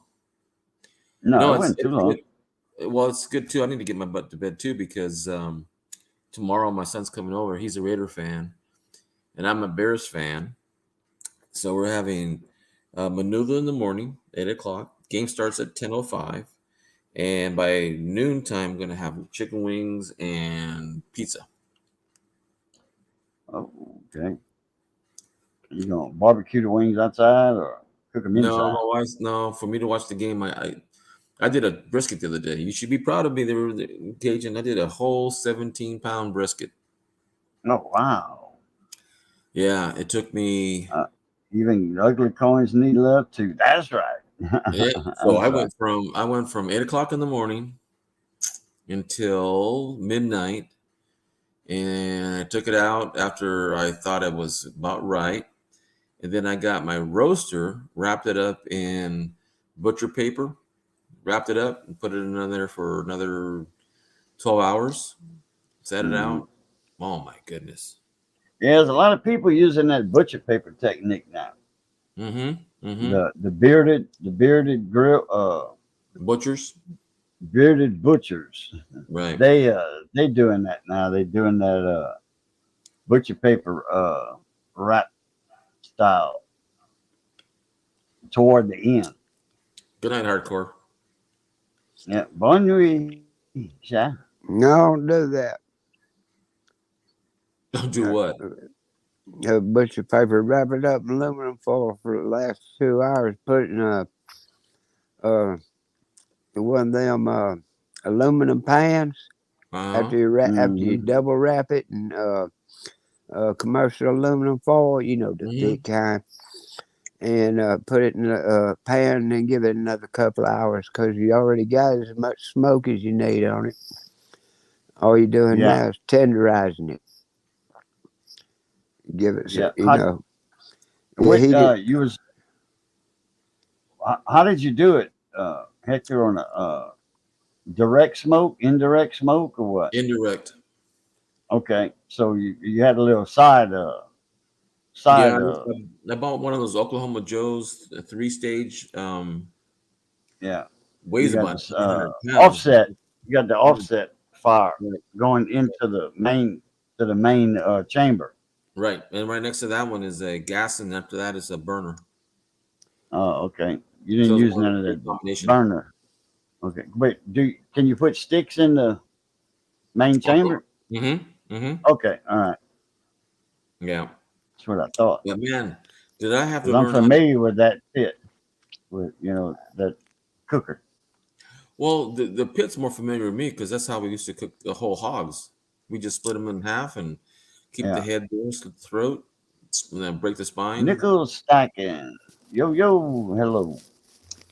Hey, Nichols. New name. Nichols Stacking. New name for me. Nichols I think it's a new name for me. No, I know him. He's everywhere. Okay. I hadn't seen him, so I don't know. I hadn't been out of the coin industry, coin community, but I just wasn't active like I used to be, years ago. Yeah, I just did a 5,000 penny bag. I did that was me and David. David was in my live stream, and I was going through a bunch of pennies, bunch of wheat pennies. Hey, speaking of wheat, I heard that Wheatback changed his name, his channel name. Wheatback Attack. Yep.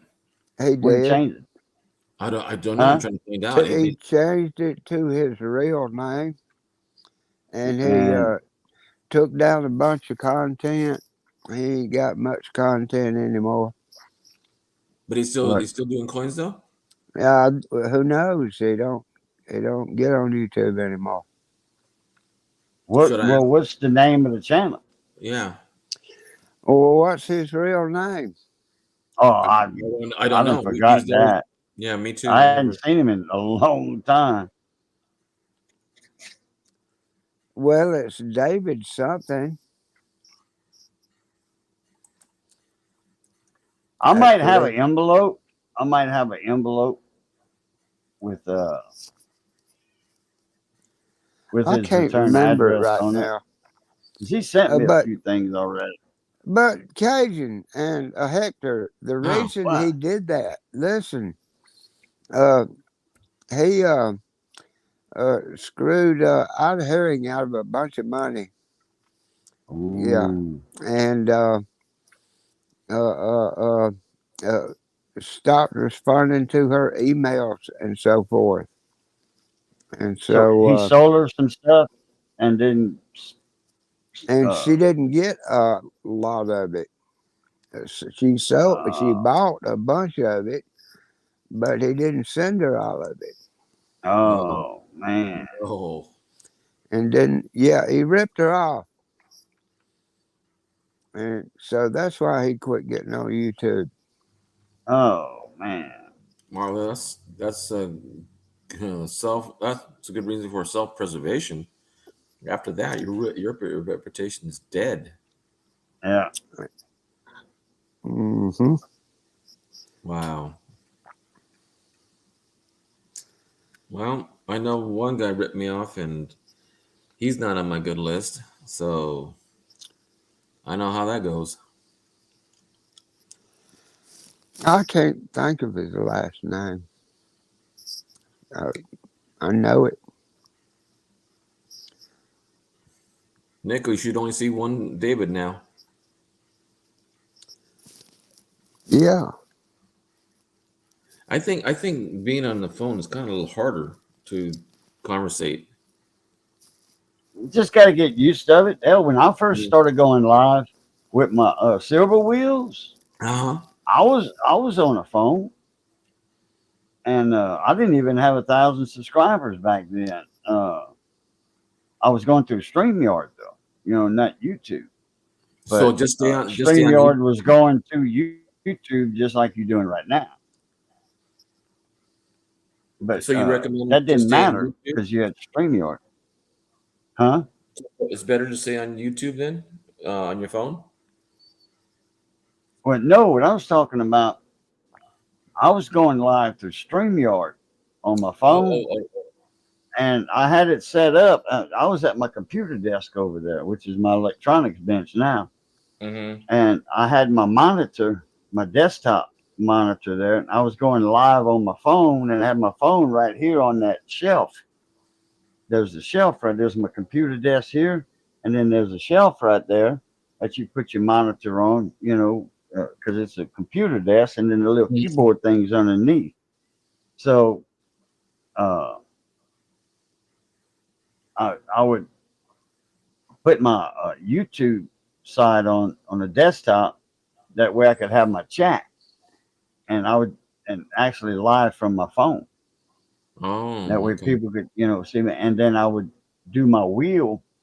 Uh, bring up my wheel and boom from the YouTube side, from my desktop side. Well, I'm But planning it's a lot to. easier to see the chat Yeah, uh, I was gonna say. I was gonna like say. that. It's hard to see the chat and everybody. The chat gets in the way of, it just gets in the way of people's faces. That's all. Mm-hmm.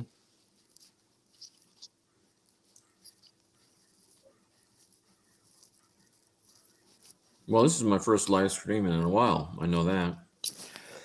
Oh, okay. Well, I did tell you I went back to work, right? Yeah, you did mention you went back to teaching a little bit. Yeah. Yeah. So Yeah, she left. it's been taking some of my time.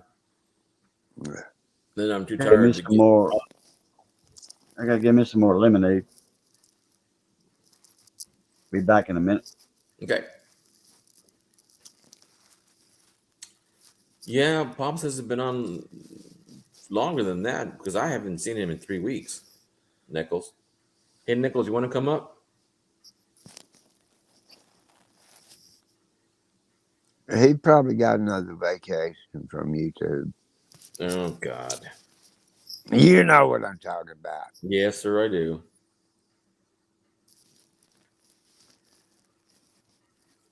That boy gets in more trouble than I do when I change shorts.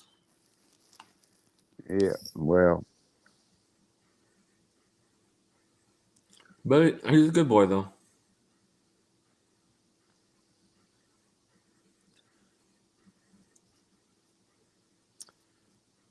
yeah, I kind of like it. I've been talking to him for about like almost 6 years now. Yeah.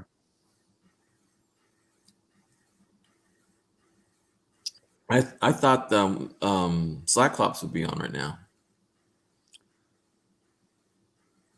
He's probably on something. Yeah. Yeah. I could check with my other phone, but that's how I see chat. Here, let me do it. I've got 2 phones running. Yeah, I'm on computer, so I can do another tab. Let's see if Pops is on, or well, wait a minute, he's on probably. What's his name? Spudley. Spudley, yeah. I bet Spudley's still alive. Why would you say he may not be? I didn't. Oh, No, I'm sorry. Spudley, yeah, probably. Oh, Yeah. you mean live? Like in, yeah. Let's see. He was alive earlier. I didn't go to it, but yeah, he was alive earlier, and he probably still is. Who's that? Mr. Chubby Hubby. Spudley, he runs for hours. Yeah. Yeah. Oh yeah, down in Aussie. Yeah, Oscillon. Yeah. Yeah, I don't see him in the chat.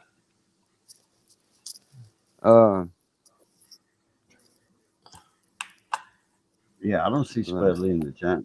No. No.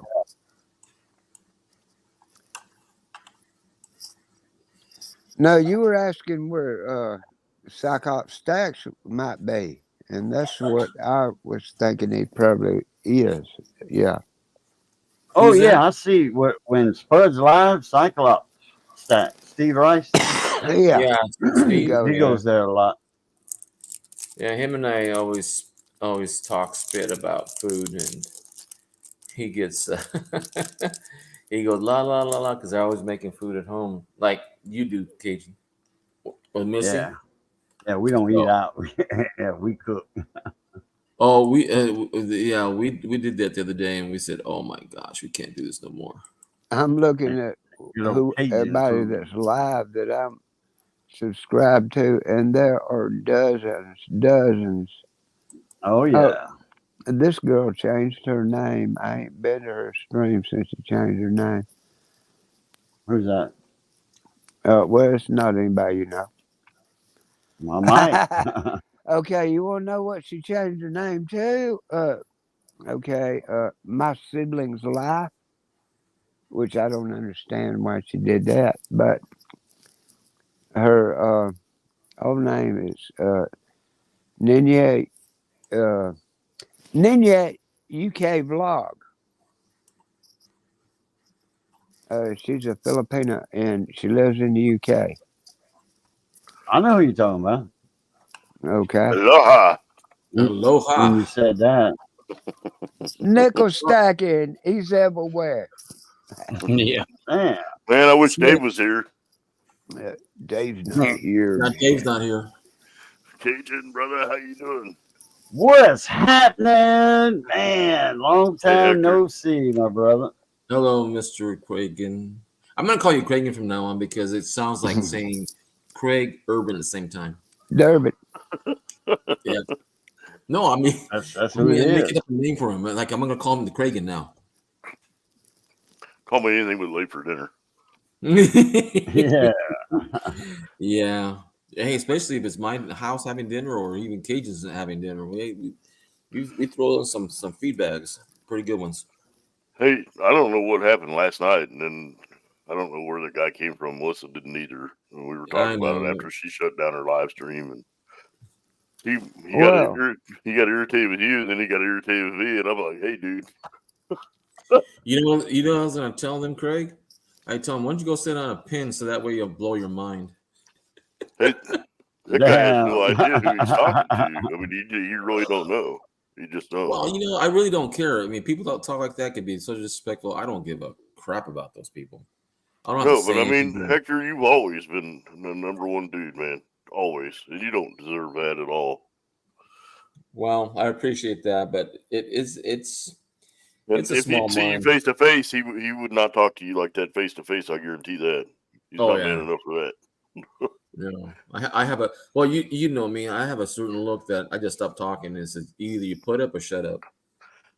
Yeah, you got quiet, and I was like, that ain't good. And then everybody was like, that's not Hector, and I was like, that's Hector being respectful. He's not going to say a word because he's not going to say something you want to take back. So no, I was getting pissed off. Let's put it that way. I was even going to talk to Melissa today, and I don't know where she's at, but yeah, I kind of left it. They were in a Facebook group, and that's why I popped back on the desktop because Sherry was having issues with her computer, and I thought maybe you threw the StreamYard up to visit about it, but I haven't. I was trying to read that crap on my phone, and I'm like, I can't even keep up with this on the phone. So yeah, and golly, I don't mean to be dismissive, but there was one person who would not let anybody else talk and just kept on talking over everybody. I'm going, now, come on.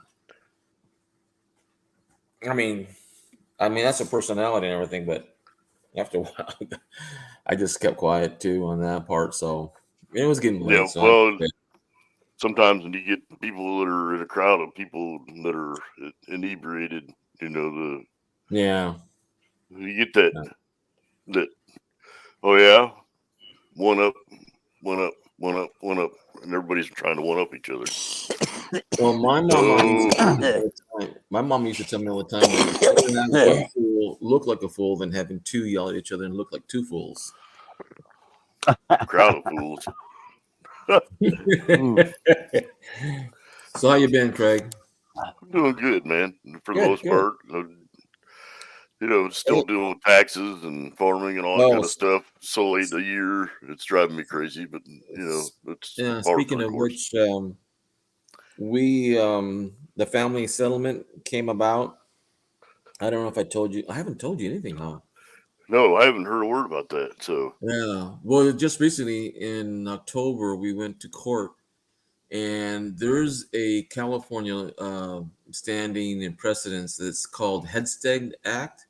And what it is that when one family can't agree and the process will take too long with probate and resources from the court, they kind of like say, okay, what do you guys want to do? And we can put everything in one trust and keep it with the trustees, limit our participation in probate, less time, and we have total control of all the assets.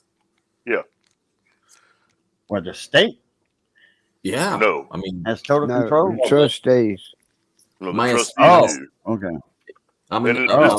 This is the issue that Hector had. Is he had two siblings that are more interested in the dollar value amount of what everything's worth, and Hector really wants to keep the aesthetic physical property, the farm and all the personal possessions and that kind of stuff, and the siblings just care about the money. And so that's what I told him. I said, you need buy to out. sit down with, if you could afford to do that, and that's the problem. To buy them out when all they're concerned about is the cash, that gets to be a tricky situation, because then you get into a situation to where what the value is and what they think the value is versus the reality of what the true actual estate value is. They think that they're sitting on a gold mine when they might be sitting on a copper nickel. Yeah, and the only problem with that and is the expenses, the amount of time that Hector has put into taking care of everything when they haven't been there to do any of it. So and in California, I can get up to 3% of the total assets, including cash, bonds, security, anything that's of value, I can get 3% every year for the past 6 years. Oh, okay. Which doesn't seem like the 3% adds up much, but it can. Yeah, over time like that. Yeah. Yeah. But that's what I told Hector. It's difficult because you've got to make sure that you have the right entities helping you with that kind of stuff, and the people that know the history of dealing with that stuff. Mm-hmm. You can go out and get any attorney, but not every attorney is suited to do that kind of work. I mean, to give an example, I told my sister to get her own lawyer because I didn't want to screw her, and I didn't want me to get screwed by her as trustees. And the other two kind of hooked up together with one lawyer, and our lawyers won over their lawyer. So that's why it's better that way sometimes, even though we paid a little extra. But it's coming out of the estate and it's coming out of their pocket too. Yeah, I mean, long term, right? The estate is really what's going to have the value. Mm-hmm. You know, and it's difficult for people to understand that just because people say something, if it's not in writing, then it doesn't have any precedence. And let me tell you something, Craig, also, even though it's in writing, it didn't come out that way, the way my mom wanted it, my dad, I should say. Right. And it rarely does, and that's why it's so important to have that stuff in order. My brother-in-law is dealing with this stuff right now with his parents. Oh, my God. Both his parents are alive, and my wife's sister turned into a gold digger, and he said, I don't know what to do. And I said, be proactive, do this stuff right now. And document everything, conversations, times, telephone. Tell him to document anything he does, write it down. And that's what I told him. I said, you get all your ducks in a row and get your mom and dad to sit down with each other. My father-in-law is in a nursing home because his health is not at a point where he could be at home by himself. Right. Or my mother-in-law can take care of him. And I said, you got to get both of them to sit down and they need to discuss it. And I said, and just do this. Take your smartphone and walk around the house and take pictures of everything in the house. And I said, go to Walmart, spend the money, get an 8x10 of each of those pictures, and then sit down with your mom and sit down with your dad and say, okay, this is what's in this picture. What do you want to do with this? Mm-hmm. And I said, turn the picture upside down and just write it out. Everything's in the image. They can decide where they want that to go and who they want to have it. And you can write it down and then take that and put that in the trust so that it's known. Mm-hmm. And he said, I didn't even think about that. And I said, those are the things that, there's financial assets there. And it's hard to do with parents. It's hard to do with parents because parents, sometimes you put them under pressure and they say, well, no, Dad, got to give me some strong, direct answers. And that's why and nobody knows better what they want to do with that stuff than they do. And if they don't know, then, they need to decide whether it's stuff that's important to them or if it's stuff that they really don't think is important. And if it's not important, there's no reason to keep it. Well, but there's always going to be that one figurine or that one photo or that one piece of furniture. And, the parents don't realize that it may be trivial to them and they may understand or know where it's from, but if they give it to somebody, they don't know the history that goes along with that. Right. Why it's important, where it came from, or who gave it to them. I have a piece of handmade blown glass from Germany that was a gift to my mom's dad from a military buddy in Germany that's full of gold flake. Ooh. So it's the green glass, like they used to make the pop bottles out of, and it weighs about 20 pounds.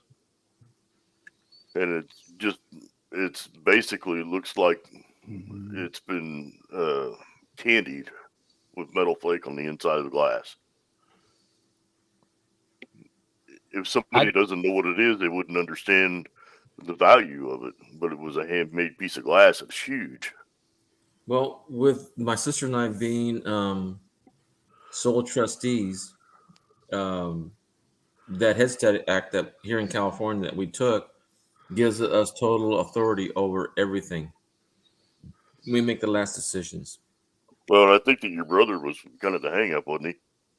Uh-huh. So that may be good. At least the two of you can come to an agreement and pacify his curiosity, I guess, is the easiest thing I could say. Well, I would say more of a gold digger rather than anything else. Yeah. Unfortunately, people living that fast-paced life, that's all they care about. They don't want to have any attachments and stuff. I mean, I have more sentimental value of my parents' stories and about each item they have in the house. I mean, my mom got a clock for my dad. It's called an anniversary clock. It's pedals, 4 pedestals, and it's on a glass covered base. It's worth about maybe $200-$300. And they all gave me a price tag on everything. And one thing that stood out the most was that anniversary clock because it's gold leafed. And they automatically made a list of things that they want. And I said, really? Mom hasn't been gone a year, and you guys give me a list of things that you want from the house? I said, I tell you what, give it to my lawyer. I'll talk to you about it later. Could not believe that. I did a video wheel on here, private. Yeah, don't let. But also another thing too. My brother, who is no longer with us, him and my younger brother, the one that had issues with the will, he he took mom and dad's will and it was supposed to be private between my sister and I and my dad and parents, my mom and my dad, and somehow they got a copy of it. And I said, well, if you want to contest it, it's up to you.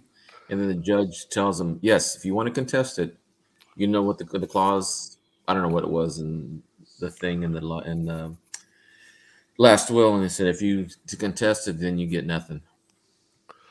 Yeah, that's what my grandmother put in hers as well. And then I had an argument with the attorney because my aunt was at first she thought that I was trying to keep stuff from them, and really it boiled down to after my grandmother died with COVID and everything, I just really didn't have an opportunity to meet with the lawyer or the accountant or anybody to sit down and start the process of the finalization of the estate. And he was like, well, she's a beneficiary, so you owe her an explanation. And I said, I don't. And I said, there is the nuclear clause in the trust that I could say, if you don't pipe down, you don't get anything. And I don't want to do that. But I said, this is the bottom line. I said, in order to do the finalization of the estate and make sure that the stuff is set up for the trust, I have to have all the information. I have no information. So I can't give her any information until we sit down and do all this stuff. And I said, because of COVID. And at the time, my attorney's wife was going through breast cancer. And I said, it's timing. And I said, I understand, that everybody wants their money, but, how do you put a price on that? And if it's not done right, then, ultimately they're the ones that are paying the price for it. I don't want to rush it and have it be something that they screw up. Hey, Craig, is that a picture of you as a young fella? Me? That's a picture of Kathy and I when we got married. Oh, okay. So that's you, a young fella there. Then. Okay. Yeah, let me blow it up because I can't see it that small. Oh yeah.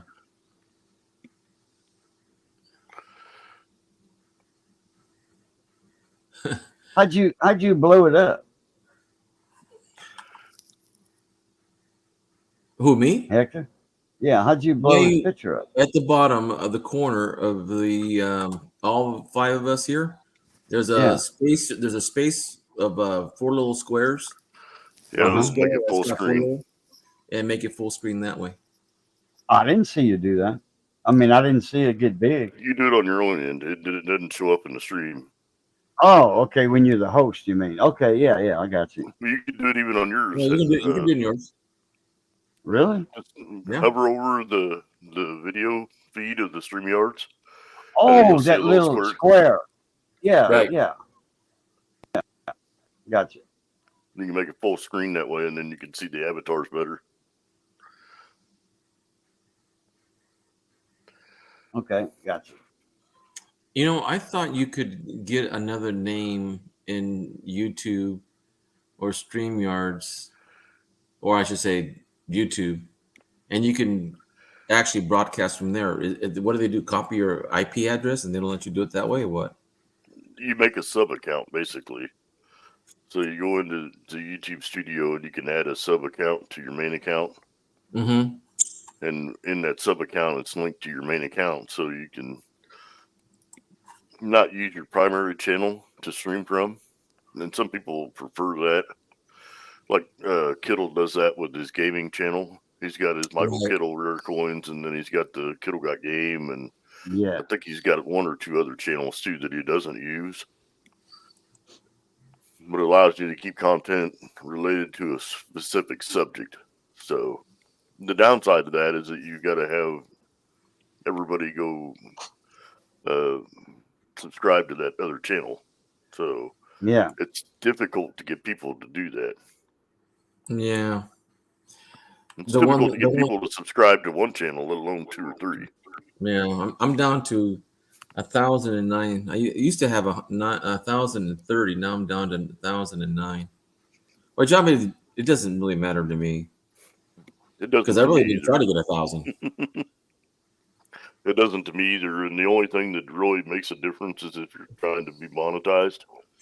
And there's so many negative portions of being monetized that it really, I kind of wonder why people want to push for that goal instead of doing other things like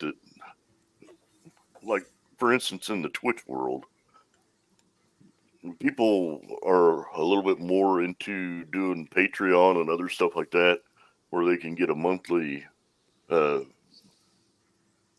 recurring payment from people instead of having subscribers and solely making money on ads.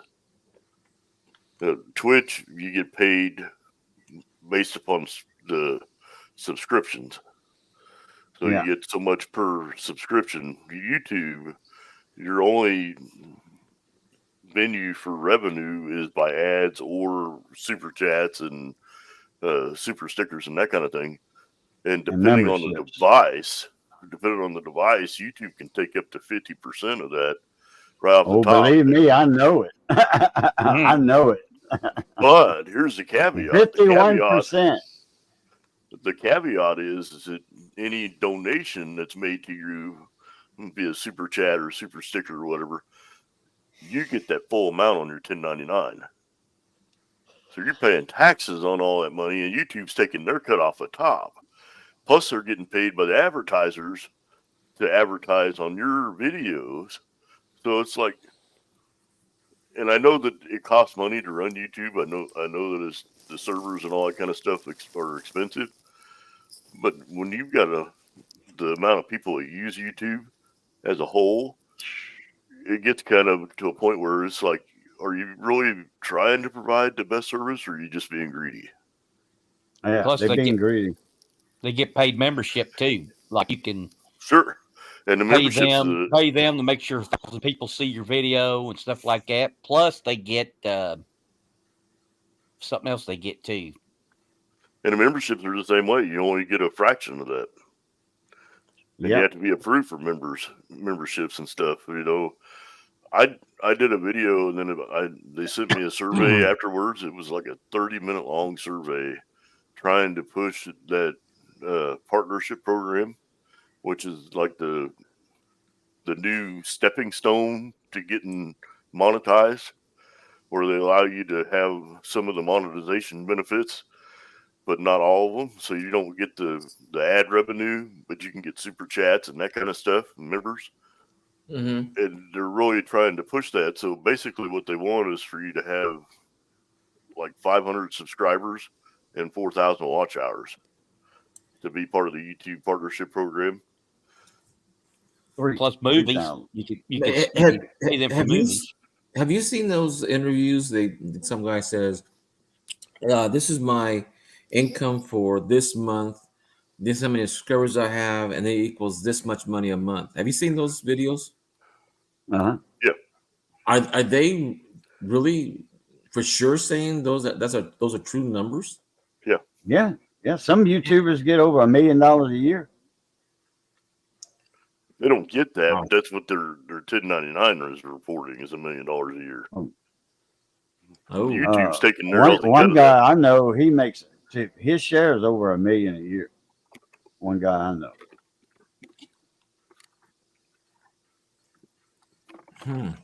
And Whistling Diesel, he doesn't make as much as some of them do. I know Heavy D does. Heavy D does a lot. Oh, the recovery company. Yeah. Yeah. Like Mr. Beast.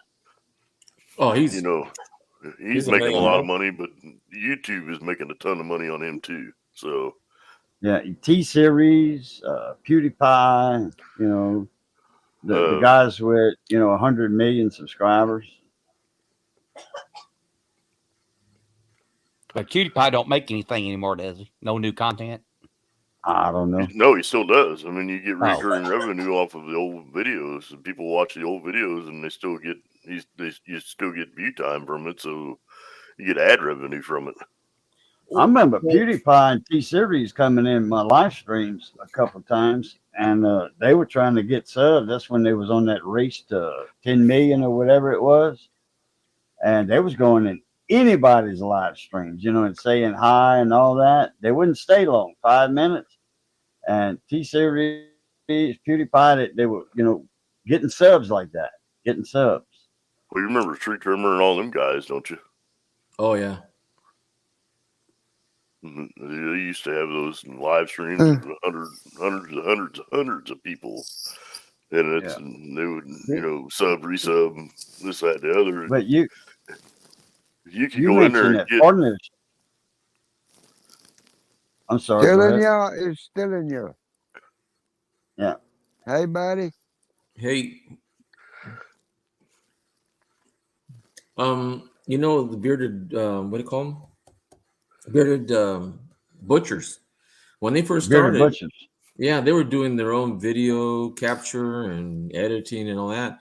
Now they got a whole crew of audio, video, editor, camera guys, yeah. And then writer. My buddy Russ is like that. Oh, really?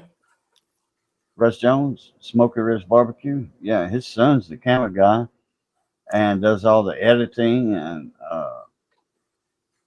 he did have a guy doing a bunch of stuff for his Facebook reels, but he got out of the contract with that, and he's glad because he's getting like 5,000-6,000 a month now from Facebook. And he wasn't seeing that before. He was only seeing $1,000, 1,000 of it, Now he's getting 4,000 and 5,000 a month. Like the YouTube partnership program is something that they have been leveraging to try to keep up with TikTok and Twitch and Kick. But the partnership program's been around for years. I joined the partnership program on my other channel, the AdSense. That's in the YouTube partnership. I've been in that for 10 years. No, this is a different variation of that. It's only been active for about a year. Oh, because it must be a different one because I've been in the partnership program for 10 years with YouTube. You're talking about shorts? On my other channel. No, not the shorts. The shorts has been fairly new, but even with the partnership program, you have to have like 3 million views on shorts. Yeah. To be part of that partnership program. And this is the thing that people that were already at 600 plus subscribers weren't eligible for the partnership program. They would just tell them, you might as well get the full monetization. You got to have 1,000 subscribers. So what they're aimed at is getting people that are 300 subscribers or less, trying to get them to a midpoint to gain traction so that they can get the viewers to get to 1K. And that's what I tell people. It's not impossible to get 1,000 subscribers. I have very, very little content and I have 1,000 subscribers. You just have to put the work in. I mean, you have to be around people and you have to have people that subscribe to your channel.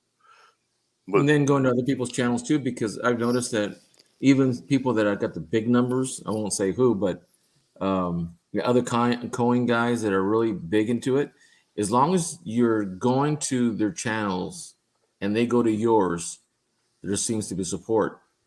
And I've seen people say, well, I'm not going back to their channel because he doesn't come to mine.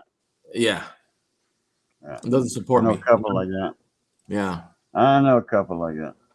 Yeah, and they get that way, you know, but at the same time, the bigger creators and the bigger content creator people can't watch everybody. I mean, you can't follow everybody that's following you. It's true, impossible. man. I know. I hit my limit. I follow over 1,000 people. What'd you say, Nickel? I hit a limit. They said I couldn't sub no more until I got more subs. They do that too. Yeah, wow. Like Twitter. Yep. I didn't know it. What did they tell you? They said that I reached my sub total and that I had to get more subs before I could sub anybody else. Yep. And so then they make you pick and choose. They never told me that.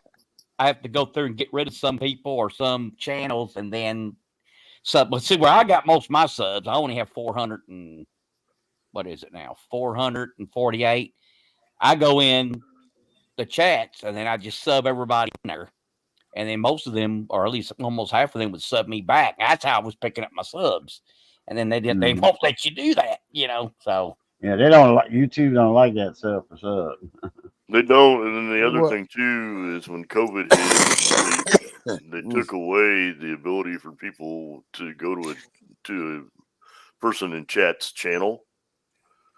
So now only moderators can do that. Right. You click the three dots and go to somebody's channel because of children.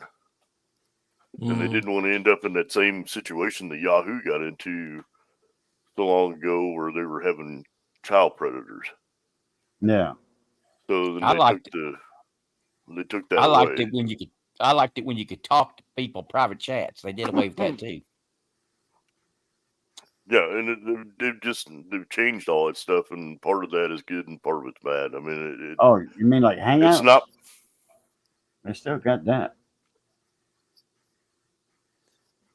No, I mean like you could go and used to be in the chat. You could then click them on, and then you could separately talk to them. They had that for a while, but they did away with it.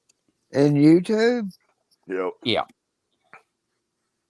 When did they have that? I missed that. It was a long time ago. So it was before Google, I think. But you could click on somebody before Hangouts. Well, that was back before Hangouts was even a thing. You know, people don't realize that's what I was thinking. When Google took over back in, was it 2007, late 2006 or early 2007, that a lot of the YouTube stuff changed. But really, to start with, there wasn't really a whole lot of live stuff on YouTube. Most of it was just people uploading videos.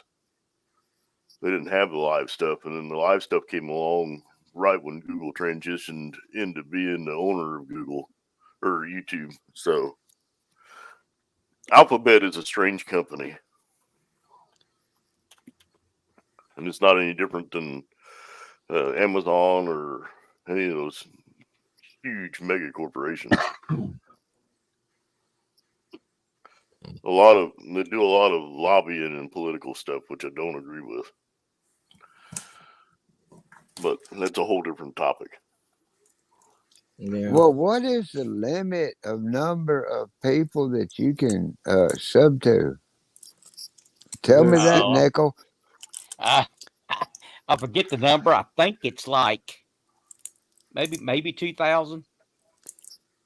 Oh, well, I got I think it's a ratio of how many people Yeah. you're subscribed to versus how many Yeah. people are subscribed to you. So Yeah, I think if you have 0 subs yourself, I think you can sub 2,000 channels. And then if you've got like 500, you could probably do, I don't know what the ratio after that is, probably 2,500. I don't know, maybe 3,000.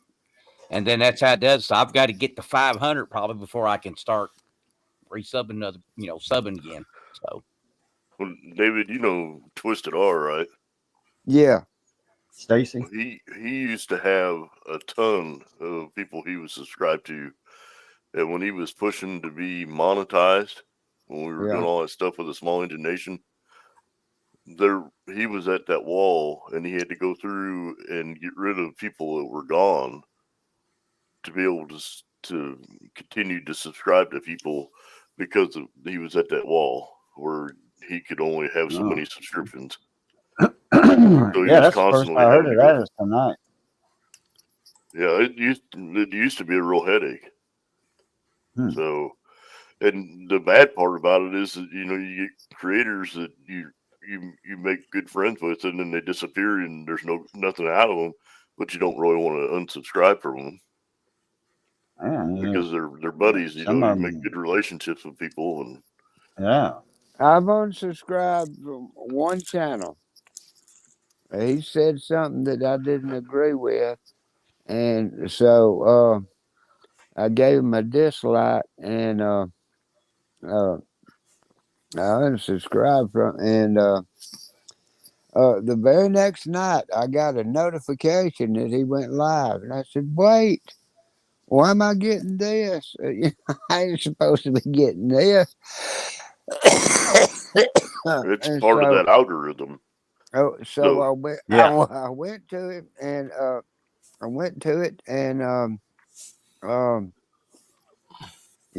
made sure I was unsubscribed, and I blocked him. So the only time I ever see him now is when he's in other people's live streams. It's kind of funny you say that because I noticed that the likes, they're always counted, but they never count the dislikes.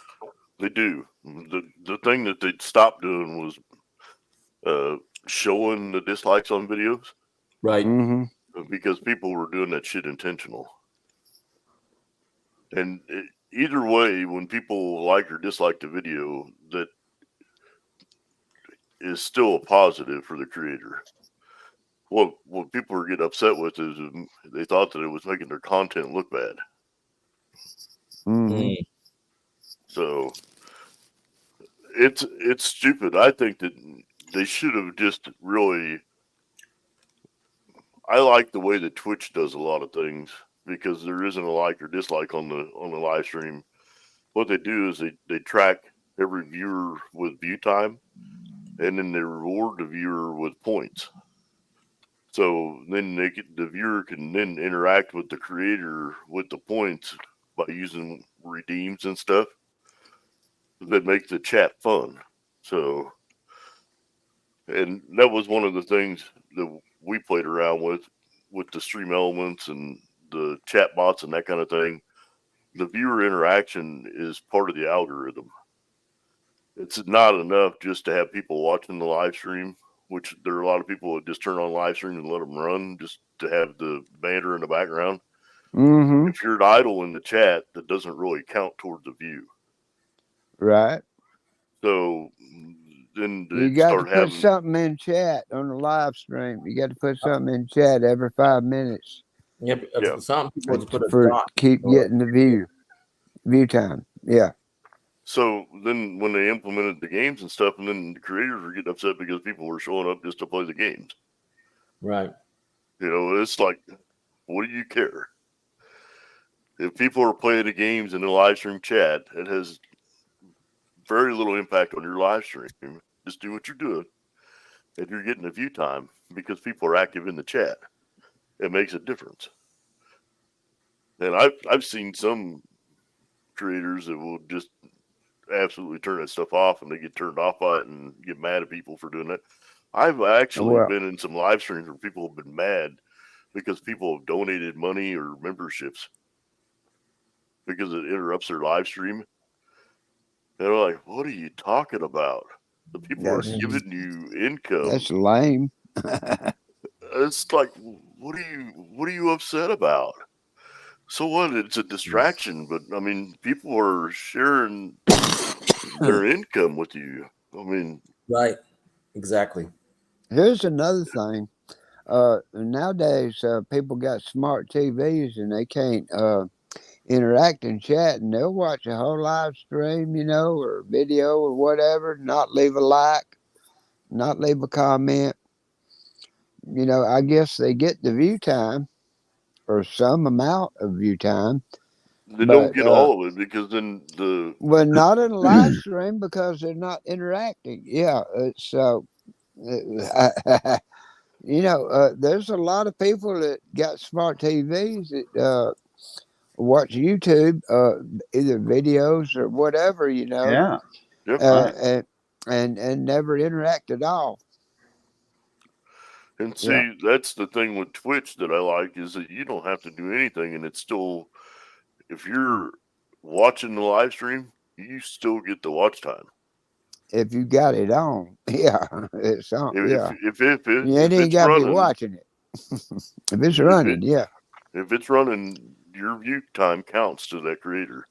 The downside to Twitch is that the creator only gets paid. Like for every 5 people that are watching an ad, they get a penny. I think it's 3. I think it's 5, and they've changed it. And then on top of that, really where they make their money on Twitch is by subscribers, which is a monthly fee. Somebody has Amazon, they can subscribe with their Amazon Prime thing. To one channel, you can subscribe without having to make the payment. For every other channel after that, subscription is discounted 25 or 20% for everyone that they subscribe to after that.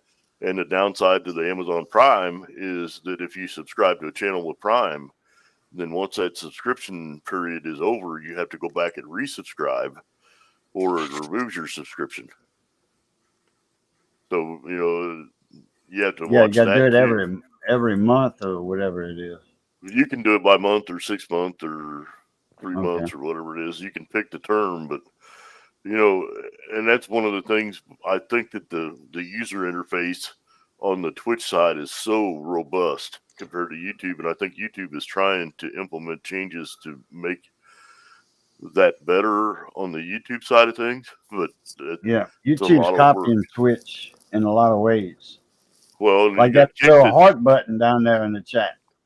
Twitch had that, and now YouTube's got it. I see it in the comments and Hector's thing. Some lives I don't see it. And something else that's changed too is that some channels have the ability to change timeout times. So instead of timing somebody out for 5 minutes, you can time them out for 30 seconds or whatever. Or an hour, So that has changed too. And I had a discussion with the creator the other day. They're like, no, and I was like, trust me. When I tell you that there are things that they're trying to do, that not everybody sees it because people don't pay attention, but there are new tools that are being added all the time. Oh yeah, I saw the new tool on YouTube about the hour or whatever for whatever time you want. I think 24 hours. Yeah, I think that I forgot what it all was, but that's what 79 like to do to people.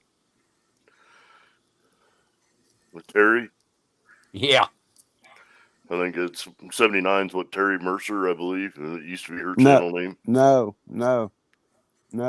Crazy Catwoman. Terry Robbie Doe. Never done Terry 79. Terry Rabbitoe. Oh, I remember her from years ago. Terry 79. She changed her channel name. Yeah, it's only 79 now. Yeah, I've seen it. Oh, okay. I thought her last name was Mercer. Hey, no, that's no. They do have a Terry Mercer. That's Miss Terry Mercer. Lee Mercer's Miss Mercer. Yeah. She lives in I ain't Mississippi. seen her on in a month. I thought that was the 79 gal was Nope. Terry Mercer. No. Oh, no. No. Terry Rabideau is from over here in Louisiana. Miss Mercer, Terry Mercer, from Mississippi. Okay. I Has thought she anybody was in seen? Alabama. If any of y'all seen 79? I have. You really have? Yeah, it's a red circle with 79 on it, white. Oh no, I mean, have you seen her like her face? One No, time. I've only seen her mention She- something. one time. There's only been one live stream. One time that she showed her face. And she deleted it. No. She showed her face to get a. Let's see. I'm trying to remember the channel that offered her a gold coin to show her face, and she went up on doggone it, who had the shit show? Cajun, you remember?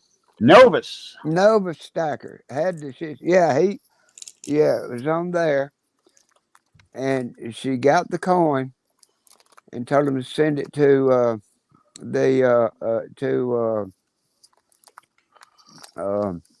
it was a guy that died, and there was a fund. He didn't have his family needed money, and so she went on.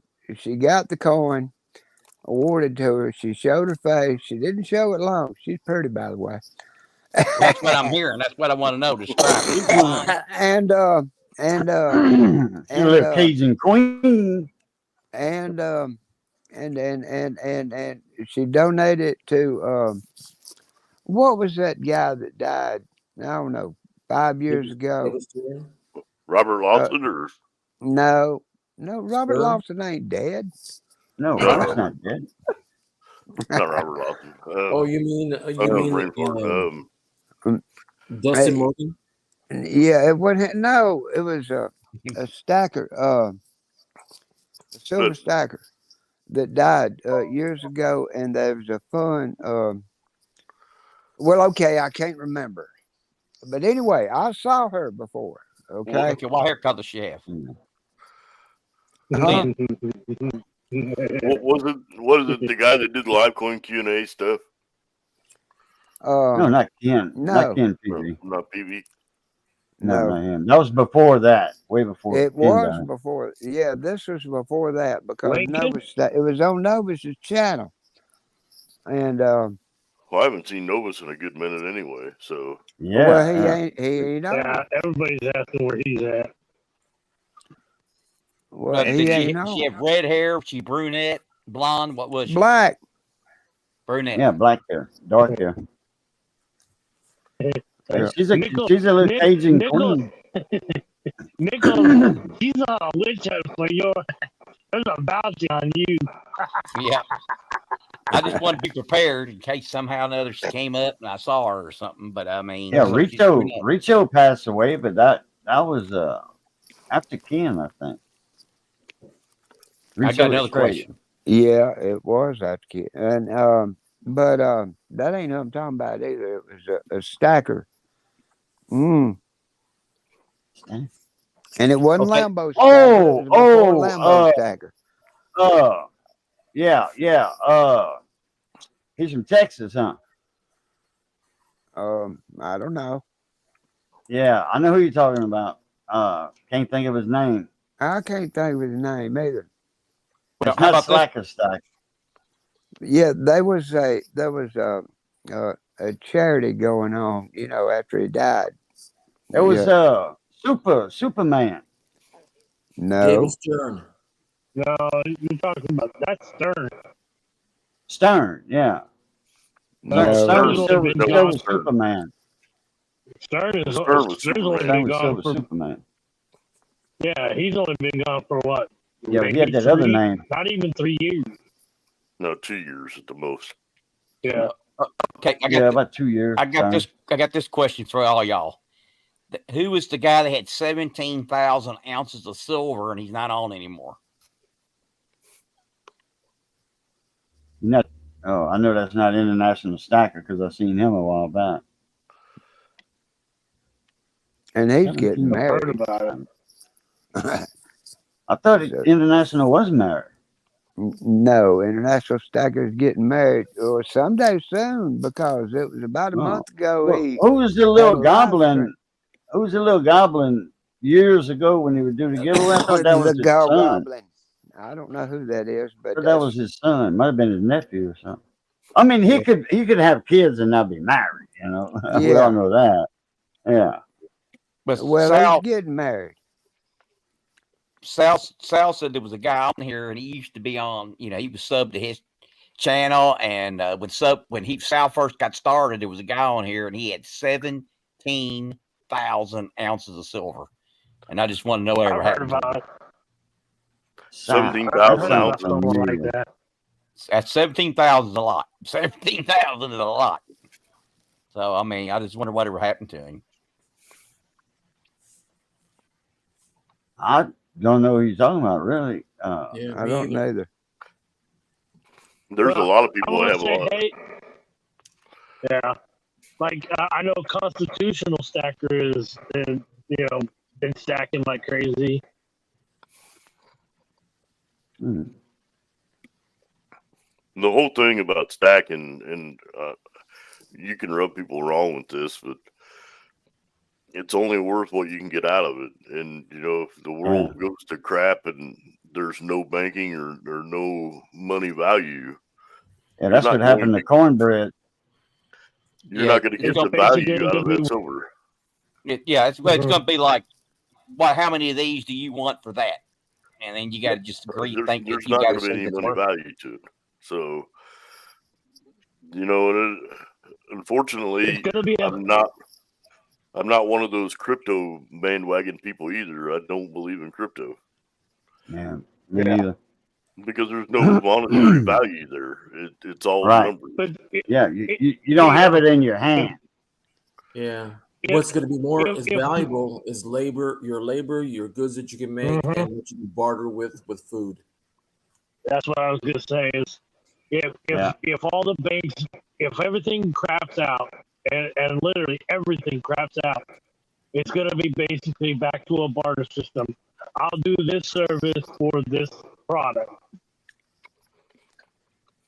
Yeah. Alcohol, tobacco, and weed would be good to have stat. Ammo. Water. No, not even weed.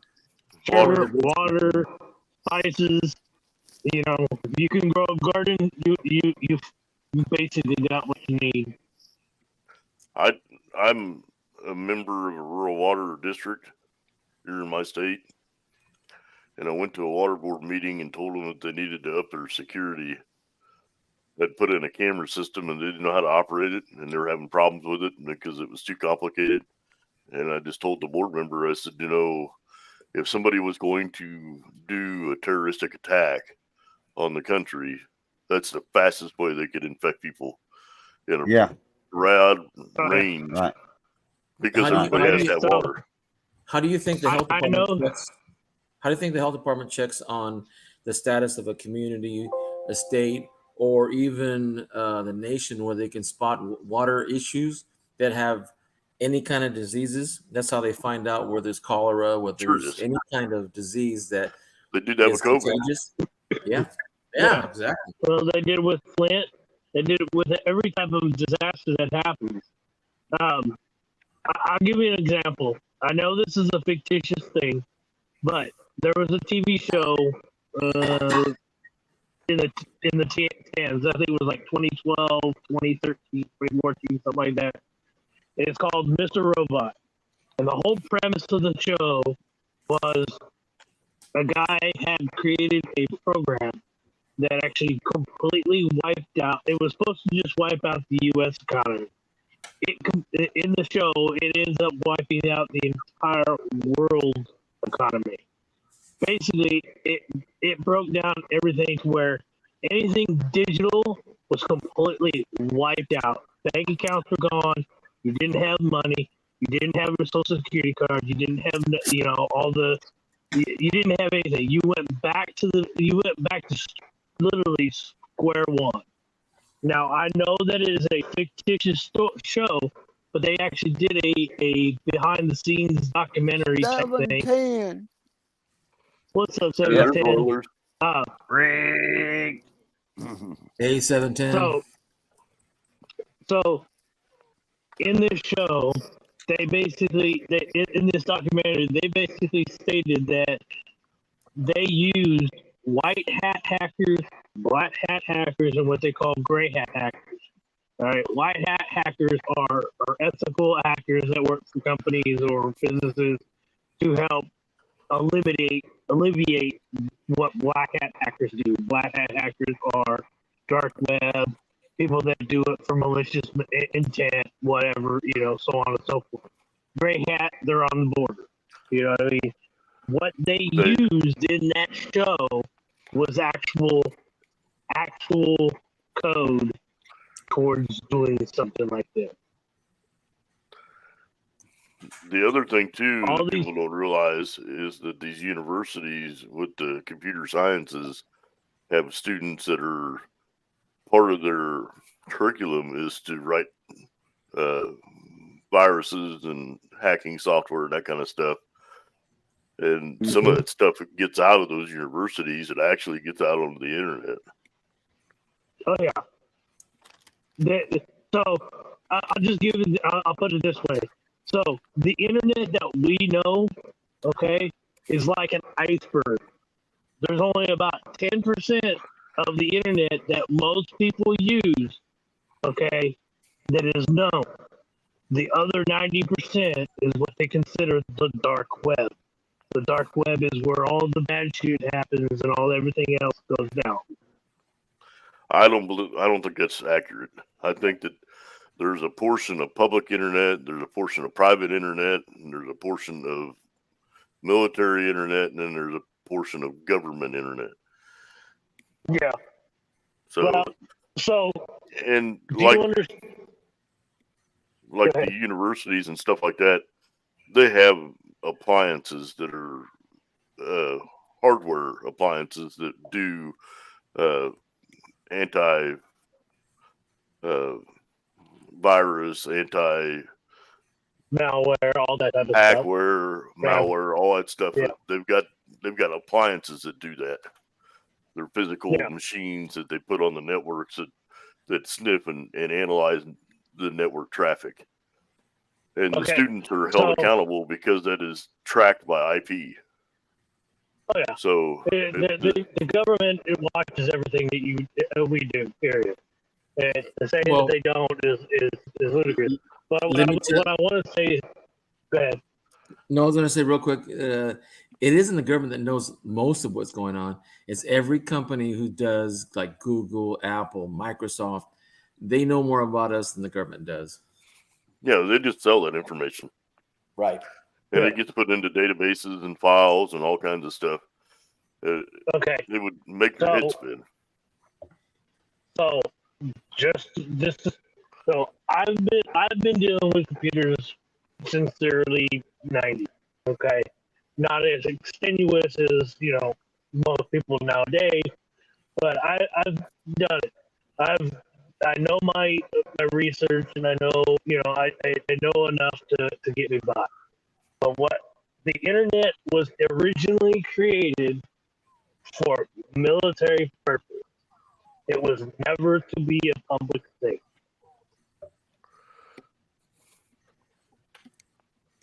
Originally, the internet was called ARPANET, which was a military program. And what's funny is that the military has the most antiquated computer science out of any other group. Mm-hmm. Because there's not enough funding to go around. Now, what we use currently was, it essentially leaked out, like Microsoft, basically stole their mainframe and the way they program their stuff from IBM. But IBM had it from way back in the day. computers have been around for a lot longer than we realize. They're not as small as they are now, but they were around.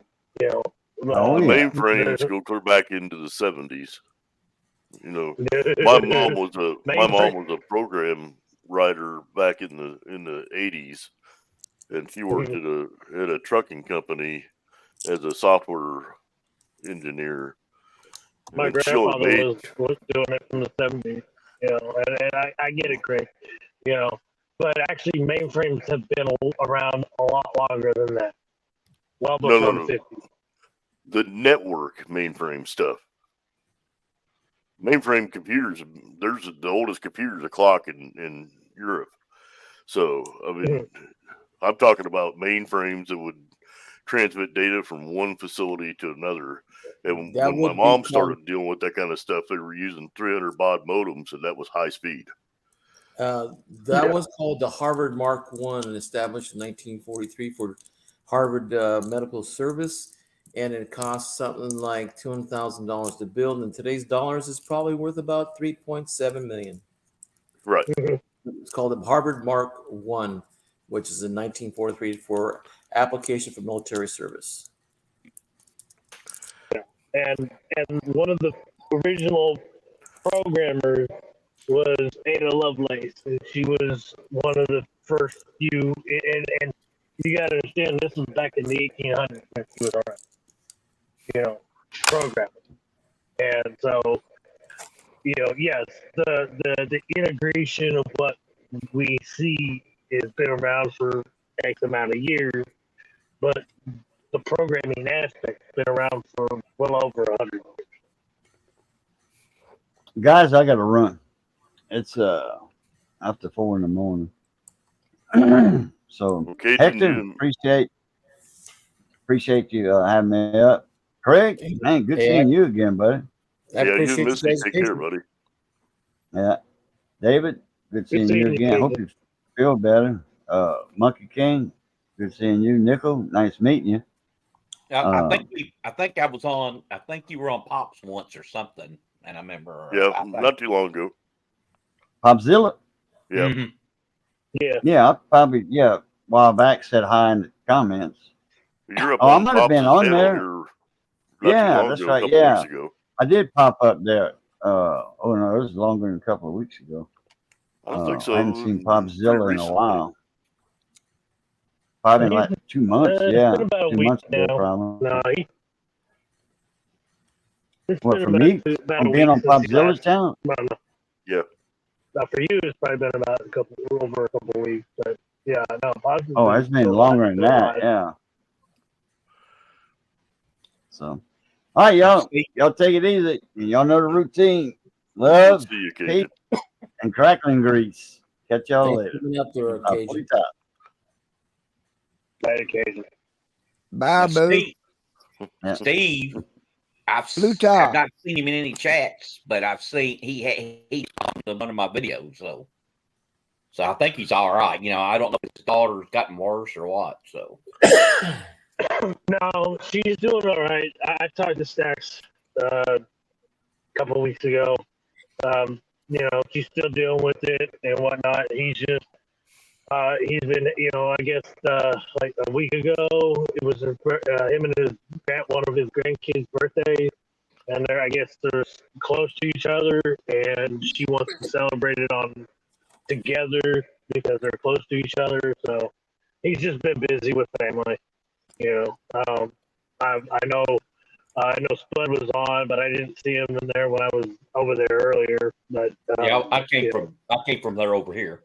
So yeah, Steve's okay. If Steve wasn't okay, somebody would know about it. Yeah. Word from him travels quick. Yeah. Well, gentlemen, I hate to leave, but I'm gonna be up in about 5 hours. Having company come over tomorrow, and I got to pick up some food and some catering. And if you guys want to stay here, I'm assuming that if I end it and you guys stay on, you guys can still continue using this. We can. Yeah. Okay. If you want to, you are welcome to stay. And I appreciate all you folks, your patience for me trying to learn how to use this stuff. I've been away for a while, and with me being going to work and teaching again, it's a lot more fun. I'm a lot more tired, but I sleep better at night because I have full sleep from 11 o'clock until about 6:30. So, with saying that, I'm glad you did that. yeah, well, I need to get back my routine. I really did. I was going stir crazy I at know. home. I imagine. So you guys can stay, and I appreciate it. And if you got a chance to meet somebody, give them a cookie. Good night, all. Well, I gotta go anyway. Later, hey. All right. Good night, everybody. Thank I you, gotta Hector, go for to having us. bed. David. Take care, See you guys David. long. Bye, Have a David. good night, David. See you guys later. Good night. Okay. Bye-bye. Bye. Bye.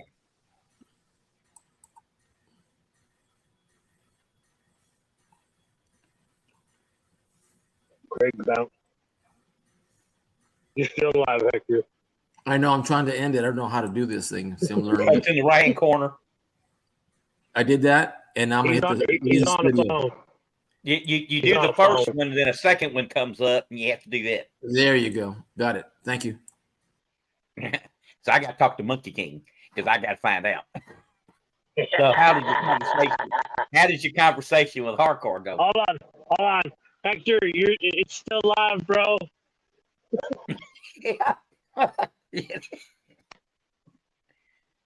He's Hey, gone. Hector, I'm sorry. I know he is, but it's still alive. Hey, if you like, I'll email you the link for a private, and we can chit chat over there if you like. And the link does work because the stacks came on it last time. Well, Link, Hardcore was in here. She left just as I came in.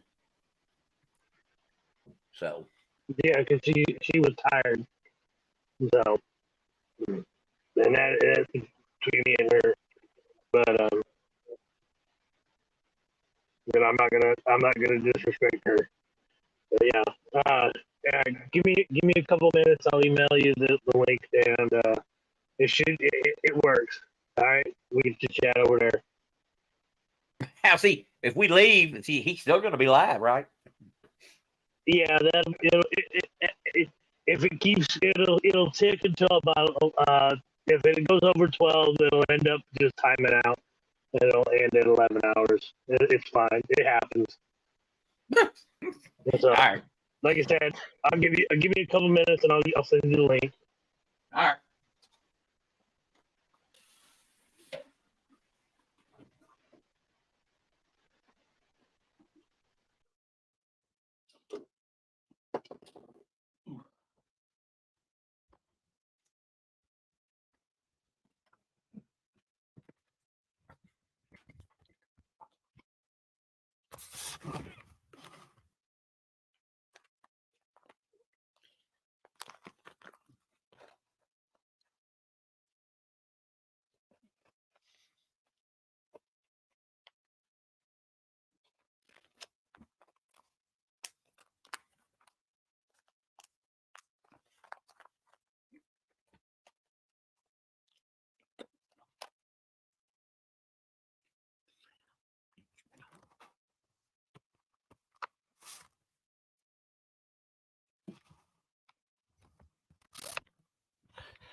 I better. Let me see what this is. Oh, yeah. In case he sees it. Okay, still live. Maybe he'll see this.